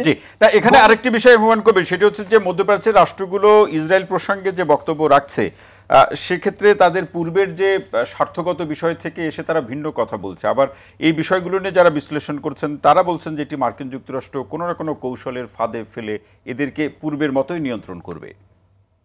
না, এটা শোনেন, মার্কিন যুক্তরাষ্ট্র বৈশ্বিক শক্তি, সে তার কৌশলগত আপনার অ্যাডভান্টেজ যেটাকে বলে সেটা নিতে চাইবে। এবং এই যে বললাম, সৌদি আরব ক্রিটিক্যাল পয়েন্ট মার্কিন যুক্তরাষ্ট্রের জন্য এখন, এবং এই সৌদি আরবই হচ্ছে এখন প্যালেস্টাইনের শান্তি প্রতিষ্ঠিত হবে কিনা, প্যালেস্টাইন রাষ্ট্র প্রতিষ্ঠিত হবে কিনা, তার আরব দেশ বা মধ্যপ্রাচ্যের প্রধান চাবিকাঠির এখন সৌদি আরবের হাতে। কিন্তু এবং মার্কিন যুক্তরাষ্ট্র জানে সৌদি আরবকে যদি না পায় তাহলে সেখানে চীনারা ইতিমধ্যে ঢুকে পড়েছে এবং চীনাদের অবস্থান তারা সংহত করবে। তো কাজেই এখন এই চীনের সাথে মার্কিন যুক্তরাষ্ট্রের প্রতিদ্বন্দ্বিতা, পতাকার প্রতিদ্বন্দ্বিতা এখন গিয়ে কিন্তু মধ্যপ্রাচ্যে হাজির হয়েছে। এবং প্যালেস্টাইন রাষ্ট্র, সৌদিরা সে কথা আজকেও বলেছে যে প্যালেস্টাইন রাষ্ট্র, দুইটা রাষ্ট্র যদি তোমরা করো তবেই আমরা তোমাদের সাথে চুক্তি করব এবং ইসরায়েলকে নেব এর সাথে, তা না হলে আমরা ইসরায়েলের সাথে আর চুক্তি করব না। এবং ইসরায়েলকে মেইনস্ট্রিম করা মধ্যপ্রাচ্যে, এটা মার্কিন যুক্তরাষ্ট্রের পলিসির একটা অংশ। তো কাজেই এই পরিবর্তনগুলি আসছে এবং এই ছাত্র আন্দোলন কিন্তু বাইডেন প্রশাসনের জন্য বিরাট রকম একটা চাপ সৃষ্টি করেছে। তার কারণ হলো যদি এটা এই সমাধানটা দ্রুত না হয় তাহলে বাইডেনের জন্য রাজনৈতিকভাবে বড় ধরনের জটিলতা তৈরি হবে। হুমায়ুন কবির, অসংখ্য ধন্যবাদ। নজরুল ইসলাম খান স্যার, আসতে চাই এই মধ্যপ্রাচ্যে রাজনীতি, ইসরায়েল এবং ফিলিস্তিনের প্রসঙ্গে, এটি নিয়ে এর আগেও আপনি অসংখ্যবার কথা বলেছেন। এবারের পরিস্থিতি আপনার বিশ্লেষণে নতুনত্ব হিসেবে কোনো কিছু ধরা দিচ্ছে কিনা? আপনার কাছে আমি একই প্রসঙ্গে আসছি। আমার মনে হয় যে হুমায়ুন কবির স্যার বলেছেন অবশ্যই নতুন অনেকগুলো দিক এখানে আসছে, কিন্তু আমি মনে করি বড় ধরনের কোনো পরিবর্তন হবে না। কেন হবে না? তার কারণ হচ্ছে এখানে ইয়াংরা এবং এটা অংশগ্রহণ করেছে, কিন্তু যাদের হাতে অ্যাকচুয়ালি ক্ষমতা, চাবিকাঠি, সিনিয়ররা কিন্তু বেশিরভাগ সিটিজেন, বয়স্কদের সবই বিরুদ্ধে। কিন্তু এর সিনিয়ররা সবই বিরুদ্ধে। প্রথমত আমেরিকাতে ক্রিশ্চিয়ান ফর জিউইশ একটা সংগঠন আছে, তারা অর্থ দিয়ে বৈষয়িক সাহায্য সব দিক থেকে করে। আমি মনে করি না বড় ধরনের পরিবর্তন হবে, তবে একটা আরব দেশে এবং তার আশেপাশে একটা, এবং ইউরোপেও বড় ধরনের পরিবর্তন হবে। আর ফিলিস্তিনিতে কিন্তু ওই টু স্টেট সলিউশন আমার কাছে মনে হয় না সম্ভব। কারণ হচ্ছে পশ্চিম তীরে এখন কিন্তু ইহুদিরাই বেশি, তারা যেতে চাইবে না, শুনতে চাইবে না। এক, দুই হচ্ছে যদি একটা স্টেটের সলিউশনে যায় আমার মনে হয় সেটা হয়তো সম্ভব, সেটা সম্ভব। কিন্তু টু স্টেট হলে আরেকটা অসুবিধা, আমরা পশ্চিম তীরের গাজা যদি দেখব পৃথক, ডিরেক্ট যোগাযোগ নেই। কিন্তু আমি যদি প্রথম দিকে যখন ইসরায়েল হয়েছিল সেই সময়ের ম্যাপ যদি দেখি তাহলে দেখব যে একটা স্ট্রিপ ছিল, যোগাযোগ ছিল। কিন্তু সুতরাং এখন যদি হলেও কিন্তু গোলমালটা জিয়ে থাকবে, থামবে না। আর আমি যেটা মনে করি, আমি যেটা দেখি, মানে থিওপলিটিক্স কাজ করে এখানে, কিন্তু একটা ধর্মীয় বিষয় আছে। আপনারা যদি দেখেন যখন ক্রুসেড হয়েছে তখন খ্রিস্টানরা যখন আসার সময় তারা কিন্তু এখানে সব প্রায় মুসলমান, ইহুদি সবাইকে কিন্তু মেরেছে। কিন্তু পরে সালাউদ্দিন অন্য সময় দেখেন মুসলিমরা যখন এটা দখল করেছে তা কিন্তু করেনি। ভিতরে একটা আছে, আপনি যদি লক্ষ্য করেন যখন বাগদাদে হালাকু খান যখন এখানে আক্রমণ করেছে, সবাই অনেক বিরাট জনসংখ্যাকে মেরেছে, তখন কিন্তু আর্মেনিয়ান খ্রিস্টানরা এবং ওয়েস্টের খ্রিস্টানরা কিন্তু তাদেরকে সহায়তা করেছে। এটা কিন্তু অনেকেই আসলে এটা খবর রাখেন না, এটা সহায়তা করেছে। একটা সেই স্ট্রিমটা কিন্তু রয়ে গেছে, একটা থিওপলিটিক্যাল দিকটা। সেই জন্য আমার মনে হয় না সহজে হবে। তৃতীয় আর একটা জিনিস বুঝলাম, বাইডেন ফেল করলো, কিন্তু ট্রাম্প তো আরও বেশি ইসরায়েলের পক্ষে। তারা তো গোলান হাইটস তো দিয়ে আসছে, জেরুজালেম নতুন করে রাজধানী হয়েছে, আগে তো জেরুজালেম ছিল না, আগে তো তেল আবিব ছিল। সুতরাং আমার মনে হয় না একটা গুণগত পরিবর্তন হবে, তবে ফিলিস্তিন রাষ্ট্র তৈরি বা আমেরিকার জনমতের ব্যাপক ডিপার্চার হবে সেটা আমি মনে করি না। এবং এই ইয়াং লোকেরা যখন বিভিন্ন জায়গায় যাবে, তারা যখন তাদের হাতে রাষ্ট্রের ক্ষমতা থাকবে, সেটা আমার মনে হয় এখনো আরো 10-20 বছর 20 বছর সেটা অপেক্ষা করতে হবে। কিন্তু আমার প্রশ্নটি হলো আপনার কাছে নজরুল ইসলাম খান, যে মার্কিন যুক্তরাষ্ট্র একটা চাপে পড়তে পারে, যেটি অনেকে অনুমান করছেন, সেটি মধ্যপ্রাচ্যের রাজনীতির সূত্র ধরে কিংবা বৈশ্বিক এই ছাত্র আন্দোলনের সূত্র ধরে। কিন্তু মার্কিন যুক্তরাষ্ট্র সম্পর্কে আমরা যতটুকু জানি, মার্কিন যুক্তরাষ্ট্র তো আসলে চাপ দেয়, চাপ নেয় না। কিন্তু হুমায়ুন কবির স্যার অলরেডি বলেছেন এটা। কিন্তু চায়নার কারণে আমি তো মনে করি প্রচণ্ড চাপে আছে। কিন্তু আমি যদি সামরিক শক্তি দিয়ে দেখি কিংবা অর্থনৈতিক শক্তি দিয়ে দেখি, তার কারণ পৃথিবীর জিডিপির প্রায় 25% হচ্ছে আমেরিকা, আর চায়না হচ্ছে হয়তো 14-15। ইন্ডিয়া যদি আমেরিকার সাথেও থাকে তাহলে ইন্ডিয়া কত 5%। আর আমার তো মনে হয় না ইন্ডিয়া কিছু সময় এইদিকে কিছু সময় ওইদিকে, এবং মোদি যতদিন আছে তখন হয়তো একটা নীতি আছে, তারপরে পরিবর্তন হবে। সুতরাং আমেরিকা প্রচণ্ড চাপে আছে, কোনো সন্দেহ নেই। আগামীতে আরও অনেক ধরনের পরিবর্তন আসবে, পার্টিকুলারলি পৃথিবীতে মোড়লির ব্যাপারে পরিবর্তন হবে, কিন্তু মধ্যপ্রাচ্যে বড় ধরনের পরিবর্তন হবে বলে আমার মনে হয় না। আর ইরান আর সৌদি আরব এক হতে পারবে না আমি মনে করি। কেন পারবে না? তার কারণ হচ্ছে, আপনি যদি দেখেন ঐতিহাসিকভাবে হজরত ওমরকে ছুরি মেরেছিল একজন ইরানি, এবং কি বলছে যে তার দেশটা ধ্বংস করে দিয়েছে। ইরান একটু সুপিরিয়র কালচার ছিল আরবদের চেয়ে কম্পারিটিভলি। তাদের কিন্তু একটা কালচারাল ডিফারেন্স আছে, তারা সহজে এক হতে পারবে না, এটা একটা বিষয়। দ্বিতীয় আর একটা বিষয় হচ্ছে, এরা যদি চায়না, ইরান এবং রাশিয়া গাঁটছড়া বাঁধে, তাও সুবিধা করতে পারবে না। কেন পারবে না? আপনি দেখেন, ইরান তো আরও বিরাট বড় দেশ ছিল, সাম্রাজ্য ছিল, আজারবাইজানটার সব ছিল, তাদেরকে ভেঙে দিয়েছে কারা? তছনছ করে দিয়েছে কিন্তু রাশিয়া। সুতরাং একটা ঐতিহাসিক ভিতরের দিক থেকে একটা মনের ফারাক আছে। এখন স্ট্র্যাটেজিক কারণে কিন্তু তারা এক হয়েছে। যদিও হয়তো বলতে পারেন বা আমরা বলতে পারি যে চিরকাল শত্রু থাকে না, কিন্তু একটা ঐতিহাসিক বিষয় থাকে। সেই ঐতিহাসিক বিষয়ের কারণেই কিন্তু আমার মনে হয় ইসরায়েল ভবিষ্যতে হয়তো এই দেশ থাকবে কি থাকবে না সেটাও চিন্তা করার বিষয়। আর এই যে থিওপলিটিক্স বলছি কেন, তখন ইরাককে শেষ করেছে, তারপরে লিবিয়াকে শেষ করছে, কিন্তু কই আমেরিকা তো যারা পারমাণবিক শক্তি হয়েছে তারা তো উত্তর কোরিয়াতে হাত দেয়নি। নজরুল ইসলাম খান, আরও আলোচনা শুনবো আপনার কাছ থেকে। অধ্যাপক ডক্টর সলিমুল্লাহ খান স্যার, আসতে চাই, আলোচনা যতটুকু এগিয়েছে, আমরা এই প্রশ্নটি আমরা গণমাধ্যমে এর আগে অসংখ্যবার দেখেছি যে ইসরায়েলি পণ্য বর্জনের যে সংস্কৃতি অথবা যে আহ্বানটি রাখা হচ্ছে, সেটাও বা কতটা বৈশ্বিকভাবে এই প্রশ্নে বা এই ইস্যুতে প্রভাব ফেলতে পারে? না, বয়কট আন্দোলন তো একটা আমাদের পরিচিত জিনিস।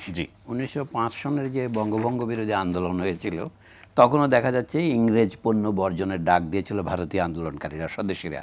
দেখা গিয়েছে এটা বিভিন্ন জরিপে যে ব্রিটিশ পণ্য বিক্রির হার শতকরা 25% কমে গিয়েছিল ভারতে। অর্থাৎ আন্দোলনের সাফল্য ছিল ওইটুকুই। কিন্তু ওইটা আন্দোলন তো তারপরে 1911 সনে শেষ হয়ে গেল। সেই হিসেবে আমরা মেপে দেখতে পারি এতে ইসরায়েলের কী ক্ষতি হবে। হয়তো ইসরায়েলের জন্য ব্যাপক নয়, কিন্তু বয়কট আন্দোলনের তাৎপর্য নৈতিক। ইউরোপে এখন জার্মানি কেন অতিরিক্ত আগ বাড়িয়ে ইসরায়েলপন্থী হচ্ছে, এখন তাকে ক্ষতিপূরণ দিচ্ছে, তার যা বলে ঐতিহাসিক তার যে অপরাধ বোধ সেটা সে দমন করতে চায়। 1991 সনের যুদ্ধের সময় আমি লক্ষ্য করলাম, যখন প্রথম গালফ ওয়ার যেটা বলে ইরাককে আক্রমণ করলো, তখন নিউ ইয়র্ক টাইমসের একজন সংবাদদাতা খবর পড়ছিল, দেখা গেল যে একটা স্কাড মিসাইল ছেড়েছে সাদ্দাম হোসেন, সেটা তেল আবিবের দিকে যাচ্ছে, এরকম খবর আসছে। তখন বলছে কি, দেখেন এই স্কাড মিসাইল একটা ছেড়েছে, সেটা যখন ইসরায়েল দিকে যায় তখন আমেরিকার জনগণের মধ্যে এত বেশি সাড়া পড়ে কেন? এর উত্তরে লাইভ টেলিভিশনে বলছেন নিউ ইয়র্ক টাইমসের একজন সংবাদদাতা, ভদ্রমহিলার নামটা আমি এখন ভুলে গেছি, বলে কি মনে রাখতে হবে আমরা we belong to Greco Roman and Judeo Christian civilisation. তারা ক্রস করলো, একটা উল্লম্ব অক্ষর, একটা আনুভূমিক অক্ষরেখা। একটা হলে কি আমরা গ্রিক এবং রোমান সংস্কৃতি, আবার ইহুদি এবং খ্রিস্টান সংস্কৃতি, অর্থাৎ এখানে ইসলাম বাদ। কিন্তু দেখা যাচ্ছে ঐতিহাসিকভাবে যেটাকে ইহুদি সমস্যা এই রূপে বলা হয়, ইহুদিদের নির্যাতন কোনো মুসলমান করেনি, যারা করেছে তারা খ্রিস্টান শক্তি। যদি কেউ নির্যাতন করে থাকে আমি বলছি সেটা সেইখানে, তারপরেও সেই আজকে খ্রিস্টান ইংল্যান্ড না হলে, অথবা মনে হচ্ছে এই যে ফ্যামিলি যেটা যাদের মাধ্যমে রথশিল্ড ফ্যামিলি বলছে আমরা ইসরায়েল প্রতিষ্ঠা করেছি, তারা ছিল অর্থদাতা, এই না হলে তো ইসরায়েল প্রতিষ্ঠিত হতো না। কিন্তু ইসরায়েল সমস্যার কোনো রেশনাল সমস্যার সমাধান হবে না কেন? একটা কথাই বলি, হানা আরেন্ট একজন বিখ্যাত দার্শনিক, যিনি জন্মগতভাবে ইহুদি, জার্মান ইহুদি, আমেরিকায় এসেছিলেন, আমেরিকার নাগরিকত্ব নিয়েছিলেন। 1960 সনে যখন আইকম্যানকে আর্জেন্টিনা থেকে ধরে নিয়ে গিয়ে ইসরায়েলে বিচার হচ্ছিল, তখন তিনি ওখানে হাজির ছিলেন বিচারে। তিনি একটা বই লিখেছিলেন আইকম্যান ইন জেরুজালেম নামে। সেটাতে তিনি দেখেছেন কি ইহুদি নেতারাই নাৎসিদের সবচেয়ে বড় সহযোগিতা করেছে দ্বিতীয় মহাযুদ্ধের সময়। সেই কারণে তাকে প্রায় নিউ ইয়র্কের ইহুদিরা বর্জনই করেছিল। জি। তো এই জন্য আমি বলছি যে এই সমস্যাটা এতই জটিল যে আজকে তারপরেও আমেরিকার সমর্থন না পেলে ইসরায়েল রাষ্ট্র যে শেপে আছে সেভাবে থাকতে পারত না। কাজে ইসরায়েলি পণ্য বর্জনের কথা যেটা বলে, আমি সংক্ষেপে বলছি, এইটা আসলে মূল প্রশ্ন নয়। মূল প্রশ্ন মার্কিন পণ্যকে আপনি বর্জন করতে পারবেন, এইটা হচ্ছে মূল সমস্যা। তো যেহেতু আপনি মার্কিন কোনো পণ্য, মার্কিন শিক্ষা প্রতিষ্ঠান, মার্কিন চিকিৎসা আপনি বর্জন করতে পারবেন না, তো আপনি ইসরায়েল বর্জন করবেন কীভাবে? ইসরায়েল যদি বলি, ইসরায়েল নিজেই বলে we are the last outpost of European civilisation. Israel কি ইউরোপের একটা শেষ, আমরা বলছি উপনিবেশ, অধ্যাপক ইমতিয়াজও বললেন এটা হলো হোয়াইট সেটলার কলোনি। তো সেইটা তো ওরা নিজেরা বলে আমরা ইউরোপীয় সভ্যতার শেষ বাতিঘর, আমরা এখানে আলো জ্বালাবো। এই যে আমরা যে জিনিসটাকে এনলাইটেনমেন্ট, রেনেসান্স যা মুখস্থ করি আমাদের বিশ্ববিদ্যালয়ে পড়ানো হয়, এটা যে অধিকাংশই ভুয়া, ফলস, তার প্রমাণ হচ্ছে আমরা আসল কথাগুলি বলি না। এই জিনিসটা হচ্ছে এই যে মুসলিম বিদ্বেষের উপর রেনেসান্স গড়ে উঠেছে, সেটা আর কেউ বলতে চায় না, এমনকি সমস্ত ক্ষেত্রেই। এখন এটা বললে আপনাকে বাংলাদেশেও মনে করা হবে আপনি বোধহয় মৌলবাদী, কিন্তু বিষয়টা হচ্ছে ইতিহাসের শিক্ষা থেকে বলছি কি ইউরোপীয় রেনেসান্সকে আমরা যেটাকে বিশুদ্ধ যুক্তির আধার মনে করেছিলাম, তার ভিতরে এই প্রদীপের নিচে অন্ধকার আছে। আপনি কি সেই অন্ধকার বর্জন করতে পারবেন? তাহলে ইসরায়েলি পণ্য বর্জন সার্থক হবে। তারপরেও বলছি ইসরায়েলি পণ্য আমরা যা বর্জন করি তার সাথে কূটনৈতিক সম্পর্ক রেখেছি কেন? তুরস্ক তার সাথে তাকে স্বীকার করবে না এই বার্গেন করছে সৌদি আরব, এগুলি কি মুসলিম দেশ নয়? তাহলে এখানে আরও কতগুলো গোড়ার প্রশ্ন তুলতে হয় আমাদেরকে। এই প্যালেস্টাইন ভূমি, জর্ডান, ইরাক এবং এইগুলো তো অটোমান সাম্রাজ্য 400 বছর ধরে শাসন করেছে। তারা পরাজিত হয়ে ইংল্যান্ডের হাতে তুলে দিয়েছে এবং লিগ অফ নেশনস এটাকে ম্যান্ডেট আকারে ইংল্যান্ডের হাতে দিয়েছে। সেই সময় তারা ইউরোপ থেকে ইহুদি এনে এখানে বসত করে ইসরায়েল রাষ্ট্র প্রতিষ্ঠার পথে তারা সমস্ত সহায়ক শক্তি ভূমিকা পালন করেছে।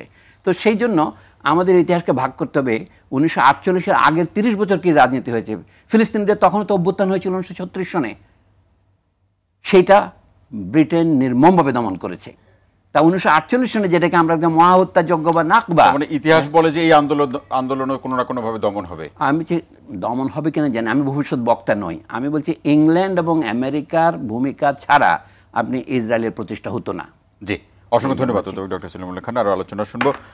আমি অধ্যাপক ডক্টর ইমতিয়াজ আহমেদ স্যার, আপনার কাছে আসতে চাই শিক্ষার্থীদের আন্দোলন এবং কূটনৈতিক সম্পর্কের সেই সূত্র ধরে এই ইসরায়েল এবং ফিলিস্তিন প্রসঙ্গে বাংলাদেশের যে অবস্থান, সমর্থন, কখনো সক্রিয়তা রাজনৈতিক সূত্র ধরে অথবা কখনো নীরবতা দেখি, সব কিছু মিলে আসলে স্বাধীন রাষ্ট্র হিসেবে বাংলাদেশের যে অবস্থান বা যে বিষয়টি আমরা লক্ষ্য করছি সেই জায়গা থেকে শুনতে চাই। না, এখানে আমার মনে হয় সরকার এগিয়ে আছে বড় আকারে, প্রধানমন্ত্রী বড় আকারে এগিয়ে আছে। তার একাধিক বক্তব্য বিদেশে তিনি বলেছেন এটা জেনোসাইড, সে ব্যাপারে তিনি কোনো সময় শব্দটাকে আড়াল করেননি। তবে খুব আনফর্চুনেট হলো আমাদের যারা হিউম্যান রাইটস অ্যাক্টিভিস্ট, যারা এমনকি যারা সিভিল সোসাইটির নিয়ে কথা বলেন, এমনকি মেইন স্ট্রিম মিডিয়া, আমি মনে করি যে তাদের ভূমিকা খুবই দুঃখজনক, খুবই আনফর্চুনেট। আমি কন্টেন্ট অ্যানালিসিস করেও দেখেছি প্রথম 2 সপ্তাহ একেবারে নীরব ছিল, একেবারে নীরব। আমি বলতে পারি মানে একটা দুটো হয়তো ব্যতিক্রম থাকতে পারে। আমি ফেসবুক কন্টেন্ট অ্যানালিসিস করি, মানে আমার কাজই হলো ভায়োলেন্স ম্যাপিং করা। প্রথম 2 সপ্তাহ অ্যাবসলিউটলি দে ওয়ার সাইলেন্ট, এবং 1-2জন কথা বলা শুরু করেছে যখন দেখলাম যে তারা লন্ডনের যখন প্রোটেস্ট শুরু হলো, বিশাল একটা প্রোটেস্ট হয়েছিল লন্ডনে, তারপরে তারা পরিবর্তন হলো। তারপর যখন আমেরিকা দেখলো যে আন্দোলন শুরু হয়ে গেছে তখন তারা আবার বলা শুরু করলো। এটা খুবই দুঃখজনক। এই যে নীরবতার প্রশ্ন, তবে ডক্টর ইমতাজ আহমেদ, যে সেটি কি আপনার কাছে এরকম মনে হয় যে যারা মানবাধিকার কর্মীরা নীরব ভূমিকা থাকলেন, পরবর্তীতে অন্যের সক্রিয়তা দেখে নিজেরাও নিজেদেরকে সক্রিয় করলেন, সেখানে কি এই ফ্যাক্টরটা কতটা কাজ করে, বা আপনার এই যে ভায়োলেন্স ম্যাপিং এর মধ্যে কতটা আসলো যে ফান্ড কমে যেতে পারে, অথবা এই ধরনের বিষয়গুলো কি আলোচনায় এসেছে বা আপনি সেটা উপলব্ধি করেন? মানে বললে হয়তো তাই মনে হবে যে ফান্ডের কারণে, যেহেতু তারা বড় বড় যেসব সিভিল সোসাইটি বা মেইন স্ট্রিম মিডিয়া, তাদের একটা সম্পর্ক আছে পশ্চিমা দেশের সাথে, সেটা যদি হয়ে যায় সেটা আরো আনফরচুনেট। মানে এর চেয়ে তার আনফরচুনেট হতে পারে না, যেখানে স্পষ্টত অক্টোবরের 7-এর পরে স্পষ্টত জেনোসাইড, আমি জেনোসাইডটা তো আগে থেকেই বলা চলে, এমনি লেখালেখি আছে, কিন্তু 7-এর পরে তো স্পষ্টত যেভাবে হামলা হচ্ছিল, যে এটা একটা জেনোসাইড হচ্ছে, সেখানে যদি এই ফান্ডের কারণে যদি তারা চুপ করে থাকে, বা ভিসা পাবে কিনা, বা তাদের ছেলেমেয়েরা যেহেতু পশ্চিমা দেশে আসে, এই জন্য আমি মানে লেখালেখি নেই, আমি মানে একেবারে রীতিমতো বলতে পারি, কেউ যদি গবেষণা করতে চায়, যে কোনো লেখালেখিও নেই যে বড় আকারে, এমনকি আমাদের বিশ্ববিদ্যালয়ের শিক্ষকরা অনেক কিছু লেখেন, কিন্তু এই ব্যাপারেও তারা লেখেন না। এই যে একটা ভয় হয়তো কাজ করেছে। আর একটা হতে পারে যে যেহেতু তারা দেখছে যে সরকারি সামনে এগিয়ে গেছে, প্রধানমন্ত্রী সামনে এগিয়ে গেছে, উনি যাক, ওনার উপর দিয়ে যাক, আমি কেন আমার নামটা কেন নষ্ট করব, তাহলে হয়তো আমার ভিসা বন্ধ হয়ে যাবে ইত্যাদি। সেটা আমার কাছে খুব আনফরচুনেট মনে হয়েছে, কারণ আমি তখনই বলেছিলাম যে আমেরিকার জনগণ আজকে না হয় কালকে তারা জেগে উঠবেই, কেন একটা যে কোনো জেনোসাইড হলো একটা হিউম্যান বিষয়, কিন্তু আজকে যে আমেরিকার জনগণ যে জেগে উঠেছে, বিশেষ করে ছাত্ররা যে জেগে উঠেছে, এর একটা বড় কারণ হলো যেই টিকটকের কারণে একটা লাইভ জেনোসাইড দেখা, এটা তো মানুষের সহ্য করা সম্ভব না, একটা হিউম্যান বিইং হিসাবে ইম্পসিবল, এটা সম্ভবই না কারো, যেভাবে যেই ছবিগুলা আমরা লাইভ দেখেছি। এবার এই ফার্স্ট টাইম ইতিহাস একটা লাইভ জেনোসাইড দেখেছে, সেখানে ছাত্ররা যে উঠে আসবে এবং আমেরিকার জনগণ যে উঠে আসবে, এটা যদি চলতে থাকে একেবারে আমি লিখে দিতে পারি যে এর আরো উঠে আসতে বাধ্য, কেন আমরা তো মানুষ হিসাবে তো আমরা আমাদের একটা সম্পর্ক আছে, মানে সবকিছু তো হারিয়ে যাওয়া সম্ভব না, মানে সবকিছু ফান্ডের কারণে তো হতে পারে না। যেই জন্য আমাদের, আমি মনে করি যে খুবই দুঃখজনক যে আমরা সেই বড় আকারে সরকার রাষ্ট্র বড় আকারে স্টেপ নিয়েছে, এমনকি বাংলাদেশ সাউথ আফ্রিকার সাথে পার্টনার করে প্রথমবার আইসিজেতে একটা বিশাল ভূমিকা রেখেছে, ওটাও কিন্তু মেইন স্ট্রিম বড় আকারে কিন্তু সামনে নিয়ে আসলো না, ওটাও আমি মনে করি খুবই দুঃখের একটা, আমার কাছে মনে হচ্ছে ভেরি আনফরচুনেট।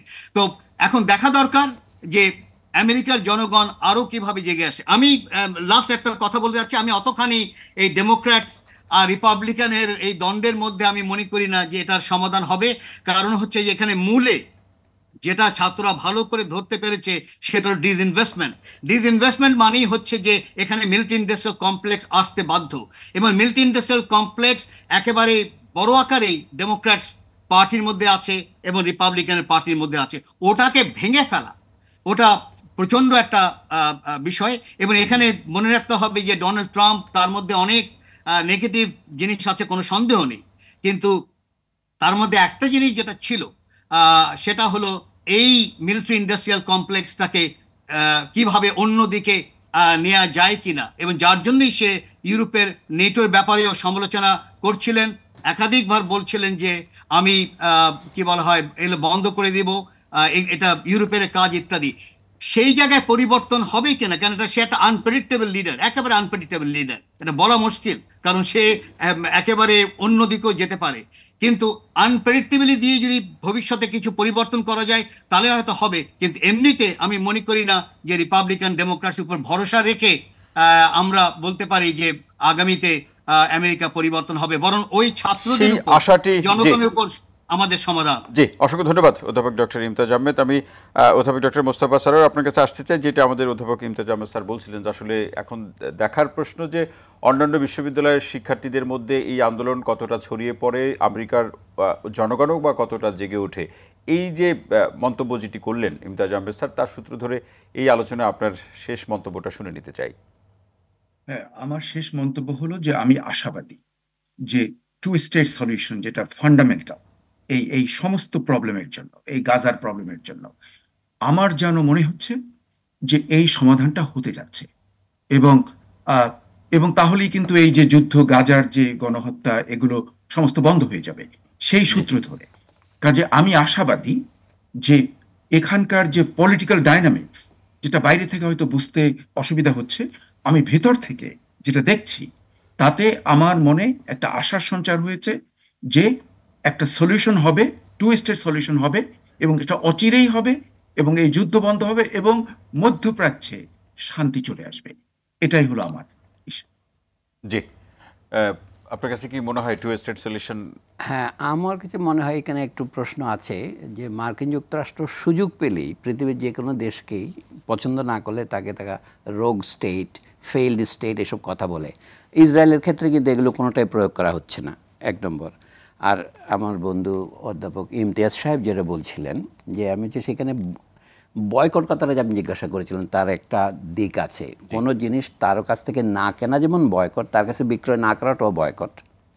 যেমন কিছুদিন আগেই ঘোষণা করলো কানাডা, নেদারল্যান্ডস, বেলজিয়াম, স্পেন, এমনকি জাপান, তারা বলছে ইসরায়েলের কাছে তারা আর অস্ত্র বিক্রি করবে না, অন্তত ওই গাজা যুদ্ধ বন্ধ না হওয়া পর্যন্ত। এই ধরনের উদাহরণ, সেই ধরনের উদাহরণ কিন্তু আস্তে আস্তে দেখাচ্ছে কি পাশ্চাত্য ব্লকের মধ্যেও দুই রকমের মত আছে। মার্কিন যুক্তরাষ্ট্র সেটা বলবে না, তারা কিন্তু অস্ত্র সরবরাহ করছে, আরও নতুন নতুন সাহায্য দিচ্ছে। তো এইসব ক্ষেত্রে মনে করি সমাধান আসলে নির্ভর করছে, যদি কেউ বাধ্য না হয় তাহলে সে এই সমাধানে এগোয় না। তো মার্কিন যুক্তরাষ্ট্রকে বাধ্য করার একটা হচ্ছে তার বিশ্ব পরিবর্তনশীল পরিস্থিতি। যেমন চীন তার উপর খাড়া ঘা হয়ে দাঁড়িয়ে আছে, সেই জন্য যখন আজকে সৌদি আরব তার সাথে এক ধরনের দর কষাকষি করতে পারছে, সেই জন্য বুঝে দুই রাষ্ট্রীয় সমাধান আসলে এই সমস্যার সমাধান করবে কিনা আমি সন্দিহান। জি, সলিমুল্লাহ খান, অসংখ্য ধন্যবাদ। আর আলোচনা শুনবো। হুমায়ুন কবির স্যার, আপনার কাছে আসতে চাই এই বাংলাদেশের সমর্থনের প্রসঙ্গে। বিশেষ করে আমি এইভাবেই প্রশ্নটি রাখতে চাই যে সরকার যেভাবে তার মতামত বা ব্যক্ত করেছে এই ইসরায়েল এবং ফিলিস্তিনের প্রসঙ্গে, এই সরকারই আবার সমালোচনা করছে যারা মাঠের বিরোধী দল হিসাবে আছে বা নির্বাচন বর্জনকারী যে দল বা তারা যে সম্ভাবনা রাজনৈতিক দলগুলো আছে, তারা একেবারে নীরব ভূমিকায় থাকছে। সেখানেও আসলে আমাদের দেশের রাজনীতিতে এই নীরব ভূমিকা থাকা কি কোনো নতুন ইঙ্গিত বহন করছে কিনা? আমি সেটা মনে করছি না। ধন্যবাদ আপনাকে। আমার কাছে মনে হয় যে বাংলাদেশের মানুষ, সকল মানুষই প্যালেস্টাইনদের পক্ষে আছে, এটা আমাদের মনে রাখতে হবে। কাজেই আমি আগেও বলেছি, এখনো বলছি যে মাননীয় প্রধানমন্ত্রী যখন বলেন তখন তিনি আমাদের টোটাল ন্যাশনারি সেন্টিমেন্টটাকে তিনি এক্সপ্রেস করেন। বাকি যেটুকু আপনি বলছেন সেটা হচ্ছে লোকাল পলিটিক্স। এটার সাথে এই ইস্যুর মানবিকতা, নৈতিকতা, এর বাস্তবতা খুব একটা সম্পর্ক নেই। আর আমি আরো দুইটা ছোট্ট জবাব দিয়ে শেষ করি। এই বয়কট যেটা বলছেন, ইসরায়েলের পণ্য বয়কট, আজকাল ইসরায়েলকে যারা সাহায্য করছে তাদের পণ্য বয়কটের কথা বলা হচ্ছে। আজকের খবর আছে কেএফসি বন্ধ করে দিতে হয়েছে তার 100-র উপরে ইসরায়েলে তার আপনার আউটলেট।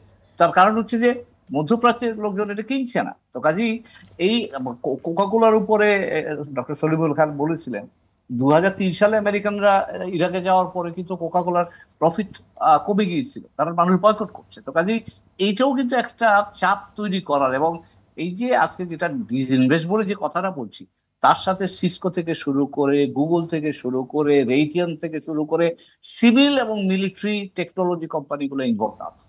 তারা যখন প্রেশারটা ফিল করবে তখন কিন্তু তারা রাজনীতিবিদদের উপর এই প্রেশারটা ওখানে ট্রান্সফার করবে। তখন আমার ধারণা যে এই ধরনের বাস্তবতায় যারা বৈশ্বিক ক্ষমতা চালায়, তারা এই ধরনের প্রেশার, অভ্যন্তরীণ প্রেশার এবং বাইরে, যেটা সলিমুল্লাহ খান বললেন যে এখন কিন্তু আপনি ইউক্রেন যুদ্ধ নিয়ে চীন এবং রাশিয়া কাছাকাছি পৌঁছে যাচ্ছে, এটা কিন্তু আপনার একটা বিরাট কনসার্ন, কারণ তারা কিন্তু অল্টারনেটিভ দিচ্ছে মানুষের কাছে। তো কাজে সেই জায়গায় মার্কিন যুক্তরাষ্ট্র মধ্যপ্রাচ্যে থাকতে পারবে কিনা, আদৌ কোনো রোল প্লে করতে পারবে কিনা, সেটাও তার জন্য একটা বড় চ্যালেঞ্জ। এবং গাজা যদি যুদ্ধ চলতে থাকে বেশি, তাহলে তার এই জায়গাটা ধরে রাখা কিন্তু কঠিন হতে পারে। এটা আমার ধারণা মার্কিন নেতৃবৃন্দ যারাই আছেন সকলে এটা উপলব্ধি করে। জি, হুমায়ুন কবির, অসংখ্য ধন্যবাদ। নজরুল ইসলাম খান স্যার, আসতে চাই এই প্রসঙ্গে আপনি কিছু যোগ করতে চাইলে সেটা যোগ করতে পারেন, কিন্তু আপনার কাছে আমার প্রশ্ন হলো যে অনেকেই বলছেন যে আসলে এই যুদ্ধে যারা লাভবান বা উপকৃত হচ্ছেন তার মধ্যে অন্যতম হলো যে ইসরায়েলের প্রধানমন্ত্রী বেঞ্জামিন নেতানিয়াহু, কারণ তিনি তার দল বা তিনি রাজনৈতিকভাবে খুব বেকায়দায় আছেন। হ্যাঁ, এটা কোনো সন্দেহ নেই আমার মনে হচ্ছে। কিন্তু এটা জিনিস, এই কথাটা মনে রাখা দরকার যে নেতানিয়াহুর পরে কারা আসতে যাচ্ছে, যারা আসতে যাচ্ছে তারা নেতানিয়াহুর যে কোনো অংশেই নরম না, তারা আরও ডানপন্থী বেশি মনে হয়েছে। আর আমার কাছে মনে হয় যে one state solution is more feasible. যদি সাউথ আফ্রিকার মতো সবাই মিলে একসাথে থাকে, সেখানে শুধু একটাই প্রবলেম আছে, যারা অন্য দেশে চলে গেছে, যারা মুসলিম, যারা প্যালেস্টাইনি, তাদেরকে আনার ব্যাপারে একটা সমস্যা দেখা দেবে, এবং এটা ইসরায়েলি নেতারা একাট্টা এই ব্যাপারে সবাই, সেটা অসুবিধা। কিন্তু টু স্টেট সলিউশন হওয়ার পরে কন্টিনিউয়াস গোলমাল লেগে থাকবে, তার কারণ দুটা সেপারেট, এবং তখন প্রায় ইসরায়েলি ইনকারশন হবে বলে আমার কাছে মনে হয়। তখন আপনারা যদি খেয়াল করছেন, এখানে একটা রিলিজিয়াস কথাটা কেন বলছি, আপনার যেটা হান্টিংটনের যে বই ক্লাস অফ সিভিলাইজেশন, সেটা যদি কেউ মাইনরলি পড়ে তাহলে দেখে বোঝা যাবে, বলছে যে মুসলিম যারা ইসলামিক ফান্ডামেন্টালিস্ট তাদের কোনো ইয়ে নাই, কিন্তু অর্থোডক্স খ্রিস্টানদের ভবিষ্যৎ আছে, এটা কিন্তু পরিষ্কার বোঝা যায়। এবং আর একটা বই আছে আমার মনে হয় এটা মনে রাখা দরকার, সেটা হচ্ছে নেক্সট 100 ইয়ার্স। এখানে এই বইতে কিন্তু বলছে ভবিষ্যতে জার্মানরা বিরুদ্ধে যাবে, জাপানরা আমেরিকার বিরুদ্ধে যাবে, এবং টার্কিশরাও যাবে। এবং আমি যদি মার্কিন পলিসিগুলো দেখি, ঠিক আমার কাছে মনে হয়েছে যে ঠিক তারা সেইভাবে আগাচ্ছে, এবং জার্মানকে এমনভাবে রাশিয়ার সাথে এন্টাঙ্গল করে দিয়েছে, জার্মানরা আর বেশি আগাতে পারবে বলে মনে হয় না, ইউরোপের নেতা তারা হতে পারবে না। ফাইনালি যেটা আমার মনে হয় যে এখানে আরেকটা সুবিধা পাচ্ছে, সেটা হচ্ছে রাশিয়ানদের অবস্থা কিন্তু কাহিল হয়ে যেত, কিন্তু গাজার এই ঘটনার ব্যাপারে, এই যুদ্ধের ব্যাপারে তারা কিন্তু কিছুটা অ্যাডভান্টেজ পাচ্ছে, অ্যাটেনশন কিন্তু অনেকটা অন্যদিকে গেছে, এটা একটা বিষয়। তো এখানে অনেক ডাইনামিক্স আছে, অনেক পরিবর্তন হবে ঠিকই, কিন্তু আমি মনে করি না যে এখনই বড় ধরনের পরিবর্তন হবে। এটা পরিবর্তনের সূচনা হয়েছে, কিন্তু এই পরিবর্তন আমেরিকার ভিতরেই মানুষের জনমতে এই পরিবর্তন হতে হবে। কারণ ছাত্রদের সাথে এখন দেখছি যে জনসাধারণ কিছু কিছু যোগ দিচ্ছে, কিন্তু আমি মনে করি না যে স্ট্যাটিস্টিক্স দেখি বড় আকারের জনসাধারণ এই ছাত্রদের সাথে যোগ দেবে। জি, অসংখ্য ধন্যবাদ। হুমায়ুন কবির স্যার, নিশ্চয়ই আপনি কিছু যোগ করতে চাচ্ছেন। আমি যে যোগ করতে চাচ্ছি, আরো একটা প্রেশার আমরা কিন্তু খেয়াল করলে এটা বুঝতে পারবো। গত দুদিন ধরে একটা নিউজ সার্কুলেটেড হচ্ছে, এবং সেটা হয় মোটিভেটেড হতে পারে অথবা বাস্তবও হতে পারে। ইন্টারন্যাশনাল কোর্ট অফ জাস্টিস ইতিমধ্যেই একটা ইন্টারিম অর্ডার দিয়েছে, কিন্তু ইন্টারন্যাশনাল ক্রিমিনাল কোর্ট আইসিসি কিন্তু নেতানিয়াহু এবং ইসরায়েলি সিনিয়র লিডারদের বিরুদ্ধে নোটিফাই করতে পারে বা তাদেরকে ইমপ্লিকেট করতে পারে। এটা নিয়ে কিন্তু বড় ধরনের একটা আলোচনা হচ্ছে, ইসরায়েলও হচ্ছে, মার্কিন যুক্তরাষ্ট্র হচ্ছে, কারণ তারা মার্কিনী সমর্থন চাচ্ছে। ইতিমধ্যেই অনেক কংগ্রেসম্যান হুমকি দিচ্ছে যে যদি এই কাজটা ইন্টারন্যাশনাল ক্রিমিনাল কোর্ট করে, তাহলে তারা এই বিষয়ে তারা আইনি প্রক্রিয়ায় যাবে, এবং এর মধ্য দিয়ে তারা চেষ্টা করছে নেতানিয়াহুকে রক্ষার জন্য। কিন্তু আমার ধারণা আইসিসি বোধহয় একটা উদ্যোগে আছে, যেমন যে উদ্যোগটার অংশ হিসেবে হয় নেতানিয়াহু এবং তার সাথে সাথে যারা আছে তাদেরকে, মানে তাদের বিরুদ্ধে ইনভেস্টিগেশন তারা শুরু করবে বা সামনের দিকে এগিয়ে যাবে, এরকম একটা অবস্থা কিন্তু তৈরি হচ্ছে। এটাও কিন্তু ইসরায়েলের জন্য আরেকটা প্রেশার, এবং এট দ্য সেম টাইম মার্কিন যুক্তরাষ্ট্রের জন্য আরেকটা এম্বারাসমেন্ট। এবং এখানে হুমায়ুন কবির স্যার, আরেকটি প্রশ্ন যেটি সাধারণ মানুষের অনেক জিজ্ঞাসা থাকে, যেটা আমি সলিমুল্লাহ খান স্যারের কাছেও জানতে চাইবো, যে আসলে এই একচেটিয়াভাবে যে সমর্থন ইসরায়েলের প্রতি মার্কিন যুক্তরাষ্ট্রের, সেটি তো একটা ঐতিহাসিক একটা ভিত্তিও আছে, যেটি সলিমুল্লাহ খান এবং আপনারাও বললেন। সেই ভিত্তির জায়গাতে নতুন কোনো ফ্যাক্টর বা বিষয়গুলো কি যুক্ত হলো? আমি তো একটু আগে বললাম যে আসলে ইসরায়েলের জন্য আপনি ক্ষমতার বিন্যাসটা যদি দেখেন, Congress absolutely Republican Democrat Israel ইস্যুতে তারা সহমতে আছে, কিন্তু এবং এতদিন পর্যন্ত আপনি যদি বলেন ক্ষমতা এবং জনগণের মধ্যেও এক ধরনের একটা সহমত ছিল, এই বিষয়টা ভেঙে যাচ্ছে, ইতিমধ্যে ভেঙে গেছে, সেটা তো আমরা চেহারা দেখতেই পাচ্ছি। এখন এই ভাঙাটার চেহারা আবার রূপ কি হবে, তার জন্য আমাদের বলতে হবে আরেকটু অপেক্ষা করতে হবে। ডক্টর সলিমুল্লাহ খান, আর কত অপেক্ষা? না, মার্কিনদের নীতি প্রসঙ্গে দেখেন, আমরা দেখেছি মার্কিন যুক্তরাষ্ট্র তার ক্লায়েন্ট হিসেবে বেছে নিয়েছিল পাকিস্তানকে ঠান্ডা যুদ্ধের সময়, তাই না? পাকিস্তানের সমস্ত বৈদেশিক সাহায্য, পাকিস্তানের উন্নয়ন নীতি, এবং আমাদের বাংলাদেশের সাথে পাকিস্তানের যে শোষণমূলক সম্পর্ক, সেটা তো মার্কিনদের অনুসৃত মডেলের ফলেই, অর্থনৈতিক মডেল। আমরা বলে হারবার্ডের অর্থনৈতিক উপদেষ্টা কমিটি যেটা বলেছিল, সেইভাবেই তো আমাদের দেশে বৈষম্য তৈরি হয়েছিল। একটা কথা আমরা আজকে আলোচনায় তুললাম না, সেটা হচ্ছে এই বাংলাদেশ শুদ্ধ এশিয়া মহাদেশের কোনো দেশে মানে পাশের দেশ ভারতেও ব্যাপক কোনো গণবিক্ষোভ হচ্ছে না মার্কিন নীতির বিরুদ্ধে, গাজায় যাকে বলা গণহত্যার বিরুদ্ধে। আমাদের এখানে বামপন্থীদের ক্ষুদ্র একটি সংগঠন প্রায় 1000-2000 লোকের একটা মিছিল করেছিলেন 2 মাস আগে। এখন দেখলাম অধ্যাপক সিরাজুল ইসলাম চৌধুরী একটা আহ্বান করেছেন আগামী শুক্রবার একটা শিশু এবং নারী হত্যার প্রতিবাদে উনি একটা বিনীত প্রতিবাদ সভা রেখেছেন। হয়তো অতিরিক্ত উষ্ণতা দাবদাহের জন্য হচ্ছে না, কিন্তু ব্যাপারটা তা নয়। এই যে অর্থনৈতিক নীতিকে আমরা এখন বলছি নিওলিবারালিজম, যার কারণে আমাদের বিশ্ববিদ্যালয়গুলিতে আমরা ক্রমশ ছাত্রদেরকে রাজনীতির থেকে দূরে সরে রাখার দাবি তুলেছি। আজকে দেখা যাচ্ছে কি সমস্ত দেশে এইটা বলতে হবে, শুধু প্রধানমন্ত্রীর নামে জয়ধ্বনি দিলে তো চলবে না, সত্য কথা তো বলতে হবে। এই যে বিরাজনৈতিকীকরণ হয়েছে আমাদের সমস্ত বিষয়ে ছাত্রছাত্রীদের আমরা বলছি তোমাদের কাজ হচ্ছে লেখাপড়া করা এবং চাকরি সন্ধান করা।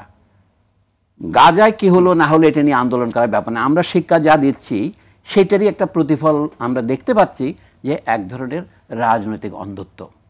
অর্থাৎ এটা যেন গাজার ব্যাপার তো বিদেশি ব্যাপার, এটা তো আমাকে স্পর্শ করছে না। আমি একটু আগেও বলেছিলাম ভিয়েতনাম যুদ্ধের সময় যখন মার্কিন সৈন্যদের লাশ আসা শুরু করলো তখন সাধারণ জনগণের মধ্যে প্রতিক্রিয়া হতে শুরু করলো মার্কিন যুক্তরাষ্ট্রে, কারণ আপনার পরিবারের কেউ না কেউ আসতেছে, একটা বডি ব্যাগ আপনার থাকবে, অথচ তাদের মাত্র 50,000 লোক মারা গিয়েছে, ভিয়েতনামীদের 12.5 লাখ লোক তারা মেরেছে, সেটি নিয়ে প্রতিক্রিয়া হয় না। আমাদের এখানে একটা কথা ছিল বলে হয় ফিলিস্তিনিরা মুসলমান বলে আমাদের দেশের মুসলমানদের মধ্যে প্রতিক্রিয়া হবে, কিন্তু তা হয় না। ভিয়েতনাম যুদ্ধের সময় কলকাতায় বড় বড় মিছিল হয়েছে, এমনি 1991 সনে প্রথম উপসাগরীয় যুদ্ধ বা সাদ্দাম বিরোধী আক্রমণের সময় ঢাকায় 5 লাখ লোকের মিছিল হয়েছে। কিন্তু আজকে এই অবস্থা কেন? আপনি কি মনে করেন আপনি যা রোপণ করবেন তেমন ফলই পাবেন? আমাদের সমাজের চতুর্দিকে এখন নিউ লিবারালিজমের নামে রাজনৈতিকীকরণ একেবারে বন্ধ হয়ে গেছে, অর্থাৎ বিরাজনৈতিকরণ। এখন রাজনীতি মানে গুন্ডামি, রাজনীতি মানে লুটপাট, রাজনীতি মানে চাঁদাবাজি এবং ছিনতাই। কাজে রাজনীতি যে নেই সেই জন্য সমস্ত কাজ প্রধানমন্ত্রী বললে হয়ে যাবে, আমাদের জনগণের আর কিছু করতে হবে না। এই যে জনগণকে রাজনীতি থেকে সরিয়ে রাখা, এটা কিন্তু দুর্ঘটনা নয়, এটা একটা পরিকল্পিত ঘটনা। আমি ষড়যন্ত্রের কথা বলছি না। আমরা যে রাজনৈতিক নীতি অনুসরণ করছি, যে মার্কিনমুখী নীতিতে আমরা একেবারে যাকে বলে মুদ হয়ে আছি, এটা তারই ফল। জি, অসংখ্য ধন্যবাদ। সময় পেলে আরো শুনবো। বলা দরকার সেটা হচ্ছে আমাদের এখানে একটা বেশ বড় সংখ্যক লোক কিন্তু ইন্ডিয়া দ্বারা প্রভাবিত হয়, এবং ইন্ডিয়াতে কিন্তু আমরা লক্ষ্য করেছি তারা কিন্তু ইসরায়েলিদের পক্ষে ব্লাইন্ডলি সাপোর্ট দিয়েছে। যদি আপনারা ফেসবুক এবং অন্যান্য মিডিয়া দেখেন, এবং তারা এই সময় ফিলিস্তিনিরা কাজ করতে পারছে না, এই জন্য ভারত থেকে শ্রমিক কিন্তু সরকার পাঠাচ্ছে ইসরায়েলে। সুতরাং এরও একটা কম বেশি ইফেক্ট আছে একটা লেভেল অফ জনসাধারণের প্রতি। যদিও মাননীয় প্রধানমন্ত্রী বলছেন, সরকার এইভাবে বলছেন, কিন্তু ফিল্ড লেভেলের মানুষ কিন্তু প্রভাবিত হয়, দেখে আমেরিকার দিকে তাকায়, ইন্ডিয়ার দিকেও তাকায়। জি, অসংখ্য ধন্যবাদ। অধ্যাপক ডক্টর ইমতাজ আহমেদ স্যার আসতে চাই, যেটি সলিমুল্লাহ খান স্যার উল্লেখ করলেন যে আসলে দক্ষিণ এশিয়া দেশগুলোর শিক্ষার্থীদের মধ্যে এই বিষয়টিতে আন্দোলন অথবা মতামত প্রকাশের ক্ষেত্রে যে বিষয়, আমার প্রশ্ন হলো সেখানে নৈতিকতার প্রশ্ন জড়িয়ে গেল, নাকি এই নৈতিকতার সাথে মেরুদণ্ডের প্রশ্ন অনেক জোরে সোরে আমাদেরকে এক ধরনের আওয়াজ তুলছে? একটা বড় বিষয় হয়তো রয়ে গেছে, সেটা হলো আমেরিকান ড্রিম। মনে রাখতে হবে যে আমি অনেক জায়গায় বলেছি, আমি যদি ঢাকা বিশ্ববিদ্যালয় দেখি, ঢাকা বিশ্ববিদ্যালয়ে এখন কিন্তু এলিটের ছাত্র, এলিটের ছেলেমেয়েরা কিন্তু পড়ে না। আমি এলিট বলতে শুধু ইকোনমিক এলিট বলতে চাচ্ছি না। আমি যদি টপ 10 জন ইকোনমিস্ট বলি, বা বিজনেস হাউস যদি বলি, এমনকি মিডিয়া হাউস যদি বলি, তাদের কোনো ছেলেমেয়েরাই কিন্তু এখন ঢাকা বিশ্ববিদ্যালয়ে পড়ে না, যদিও এই বিশ্ববিদ্যালয় কিন্তু এলিট তৈরি করেছিল। অন্য কথায় এলিটের এক পা কিন্তু বাইরে, এই জিনিসটা খেয়াল রাখতে হবে। এবং এটা বিরাট সমস্যা, এটা শুধু মানি লন্ডারিং এর ব্যাপারে না, এটা মানে চিন্তাই লন্ডারিং হয়ে যাচ্ছে, সেটা একটা সমস্যা। এই আমেরিকান ড্রিমে ধাবিত হওয়ার কারণে, এবং অনেকেই জানে যে এখন কিছু বললে আমার ফেসবুকের নাম্বার দিতে হবে, আমার হোয়াটসঅ্যাপের নাম্বার দিতে হবে, সেখানে যদি থাকে তাহলে আমার ভিসা পাওয়া অসুবিধা হবে ইত্যাদি। সেই জায়গায় কিন্তু একটা ভয় আছে। আর একটা তো ফান্ডের একটা প্রবলেমই আছে, যে কারণ বেশিরভাগই সিভিল সোসাইটি যারা করেন তারা বড় আকারেই পশ্চিমা দেশ থেকেই ফান্ডটা পান, এবং তারা মনে করেন সেই ফান্ডটা বন্ধ হয়ে যাবে। কিন্তু আমার যেই প্রশ্নটা আমি সবসময় মনে করি যে আমি তো আমেরিকার যেই কাঠামো, যেই গণতন্ত্র, যেই আব্রাহাম লিঙ্কন তার যে বিরাট ইতিহাস, তাকে তো আমরা অমান্য করছি না। আমরা অমান্য আমরা যেটাকে প্রোটেস্ট করছি সেটা হলো জেনোসাইডটা। জি। এবং আমেরিকার জনগণ, ছাত্রদের সাথে আমার সম্পর্ক, মানে আমি যেটা বলতে যাচ্ছি যে এখানে আমেরিকার রাষ্ট্রটা একেবারে হয়ে গেছে যে এমন একটা কাঠামো যে আমি ধরছি যে ওকে সমালোচনা করলেই বুঝি আমি আমেরিকার সব কিছুই সমালোচনা করছি। কারণ মনে রাখতে হবে যে আমেরিকায় প্রচুর নামি দামি অধ্যাপক আছেন, বিশাল তাদের লেখা আছে এই সাম্রাজ্যবাদের বিরুদ্ধে ইত্যাদি। সেই একেবারে শেষ লাইনটি শুনবো। জি, অধ্যাপক ইমতিয়াজ আহমেদ স্যার। হ্যাঁ, সেই জায়গায় আমার মনে হয় যে আমরা বড় ধরনের কি বলা হয়, হয় ভয়ে আমরা বলছি না, নাহলে কোনো একটা কারণে সেটা খুবই আনফরচুনেট। কারণ একটা সুযোগ আমার মনে তৈরি হয়েছিল আমাদের যে ৭১-এর যে জেনোসাইড, তার সাথে একটা সম্পর্ক করা, যেখানে আমেরিকা রাষ্ট্র সেই জেনোসাইডের পক্ষে ছিল। সেই জায়গায় আমার মনে হয় আমাদের জনগণের বড় একটা ভূমিকা থাকা দরকার ছিল, কিন্তু আনফরচুনেটলি আমরা সেটি দেখা যাচ্ছে না। অধ্যাপক ডক্টর ইমতিয়াজ আহমেদ স্যার, অসংখ্য ধন্যবাদ। আমি হুমায়ুন কবির আসতে চাই যে মার্কিন ভয় তো কত ভাবেই তো তারা করে। আমার কাছে মনে হয় যে মার্কিন ভয়ের চাইতেও, যেটা ডক্টর সলিমুল্লাহ খান বললেন, আমাদের চিন্তা শক্তিটাকে কিন্তু পঙ্গু করে দেয়া হচ্ছে। কারণ আমরা ৬০-এর দশকে মুক্তিযুদ্ধের আগে এই বিশ্ববিদ্যালয় পর্যায়েই তো তরুণ ছাত্ররাই তো এই স্বাধীনতার যুদ্ধের দিকে যাওয়ার জন্য প্রধান শক্তি বা বাহক হিসেবে কাজ করেছে। আজকে কি সেই চিন্তা করার সক্ষমতা আমরা তাদের দিচ্ছি, বা তাদের সেই তরুণ প্রজন্মকে সেই সক্ষমতা আছে? অথবা যদি তরুণ প্রজন্ম সেই কাজটা করতেও চায়, রাজনৈতিক বাতাবরণ কি সেটা সমর্থন করবে, সেটাকে সুযোগ দেবে, নাকি সেটাকে ভিন্নভাবে দেখবে? যে বিষয়গুলো কিন্তু একেবারে বাইরে ফেলা যায় না। বাইরের দিকে বাইরের বিষয়গুলো থাকতে পারে, কিন্তু আমার অভ্যন্তরীণ বিষয়গুলো গুরুত্বপূর্ণ। একটা সম্পূরক কথা বলি। কলাম্বিয়া বিশ্ববিদ্যালয়ের ছাত্রছাত্রীদের একটা প্লাকার্ড দেখলাম, তারা বলছে এইখানে অধ্যাপক এডওয়ার্ড সাইদের বই আমাদের পড়ানো হয়, question of Palestine, Orientalism, culture and imperialism, কিন্তু সেটা আমরা প্রয়োগ করব না কেন? যুক্তিটা লক্ষ্য করেন। কিন্তু আমরা কি আমাদের বিশ্ববিদ্যালয়ে বলি আমরা এমন কিছু পড়াই যেখানে ন্যায়ের পক্ষে দাঁড়াতে হবে, সেই অন্যায় আমার দেশে হোক কি বিদেশে হোক সেটা আমাকে স্পর্শ করবে, সেটা আমরাও কিন্তু পড়ছি। আমাদের পড়াশোনার বিষয়ের মধ্যেও এখন ক্রমশ যেটাকে বলা হয় নিউ লিবারেলস ক্লিশে, সেইটাই পড়ানো হচ্ছে। চিন্তাকে খুলে দেওয়া, মানুষ নিজের জন্য প্রকৃত শিক্ষা মানে কি, নিজের জন্য নিজে চিন্তা করতে পারা, সেটার থেকে আমরা অনেক দূরে সরে গিয়েছি। এরই মধ্যে এই আজকের আলোচনার শেষ মন্তব্যে আপনার কাছ থেকে আমরা কি শুনতে পাচ্ছি? আমি বলছি আমার এখানে অত্যন্ত বিস্ময়কর এবং বেদনাদায়ক যে বাংলাদেশে একটা মিছিল বের হলো না। এই দল সেই দল নয়, জনগণের সম্মিলিত একটা মিছিল আমাদেরকে চিন্তিত করছে। আমি মনে করছি এটা হচ্ছে আমাদের শুধু ডিপলিটিসাইজেশন বা বিরাজনীতিকরণ নয়, এটা ডিহিউম্যানাইজেশন। আমরা মানুষ হিসেবে কত যে ছোট হয়েছি, কত যে নেমে গেছে সমাজ। এই যে আমাদের সমাজে উন্নতি উন্নতি বলে আপনারা স্লোগান দিচ্ছেন, এই হচ্ছে আমাদের উন্নতির নমুনা। আপনি মানসিকভাবে তো আপনি নরকে এক ঋতু যাপন করছেন, এইটা তো উন্নতি হতে পারে না। এই যে কোনো এক অর্থনীতিবিদ সম্প্রতি একটা তথ্য প্রকাশ করেছেন, বাংলাদেশ এখন হেভিলি ইন্ডেটেড পুয়ার কান্ট্রি হতে যাচ্ছে, বিশাল ঋণগ্রস্ত দরিদ্র দেশে পরিণত হচ্ছে। আহসান এস মনসুর সাহেবের নামে এটা প্রচারিত হচ্ছে দেখলাম। আমি মনে করি সেটা যেটা আমাদের যে মোরাল ডেফিসিট, এটাই হচ্ছে অত্যন্ত বেদনাদায়ক, এটা হচ্ছে ট্র্যাজিক। অসংখ্য ধন্যবাদ নজরুল ইসলাম খান। ভয়ের নাম যখন মার্কিন, খুব ছোট্ট করে আমার মনে হচ্ছে আমাদের আসলে শিক্ষায় জানি কোথায় সমস্যা আছে। এটার উত্তরণের কোনো উপায় ছোট্ট করে কি কিছু যোগ করবেন? আমাদের শিক্ষা নিয়ে ভাবতে হবে। এবং ইমতিয়াজ স্যার খুব সুন্দর করে বলেছেন যে আমাদের আসলে ওই চিন্তাটাই লন্ডারিং হয়ে গেছে। এটা চিন্তা করার বিষয়। আমাদের যারা উপরের দিকে তারা সবাই চিন্তা করছে আমেরিকার কথা, ইউরোপের কথা, ছেলে মেয়েদের পাঠানোর কথা, তাদের কিন্তু এখানে কোনো দরদ নেই, আন্তরিকতা নেই, যার জন্য তাদের ছেলে মেয়েদেরও নেই, নতুন প্রজন্মেরও নেই। এটা একটা বড় আকারের সমস্যা বলে আমি মনে করি। আমি বড় আকারের সমস্যা হিসেবে আপনি দেখছেন। একেবারে এক লাইনে শুনতে হবে। ভারতীয় বংশোদ্ভূত ছাত্রদের একটা বিরাট কন্টিনজেন্ট কলাম্বিয়া বিশ্ববিদ্যালয়ের আন্দোলনে অংশগ্রহণ করেছে, যারা দিল্লির জওহরলাল নেহেরু ইউনিভার্সিটির ছাত্র ছিল। কাজে বিদেশে গেলে যে আমাদের ছাত্র তার রাজনৈতিক মানচিত্র হারিয়ে ফেলবে, এটা হতে পারে না। আমাদের দেশেও কেন এটা হারিয়ে যাবে। আজকের আলোচনায় যোগ দেওয়ার জন্য আপনাদের সবাইকে অসংখ্য ধন্যবাদ। দর্শক, আজ এ পর্যন্তই। সবাই ভালো থাকুন, সুস্থ থাকুন, সঙ্গে থাকার জন্য অসংখ্য ধন্যবাদ।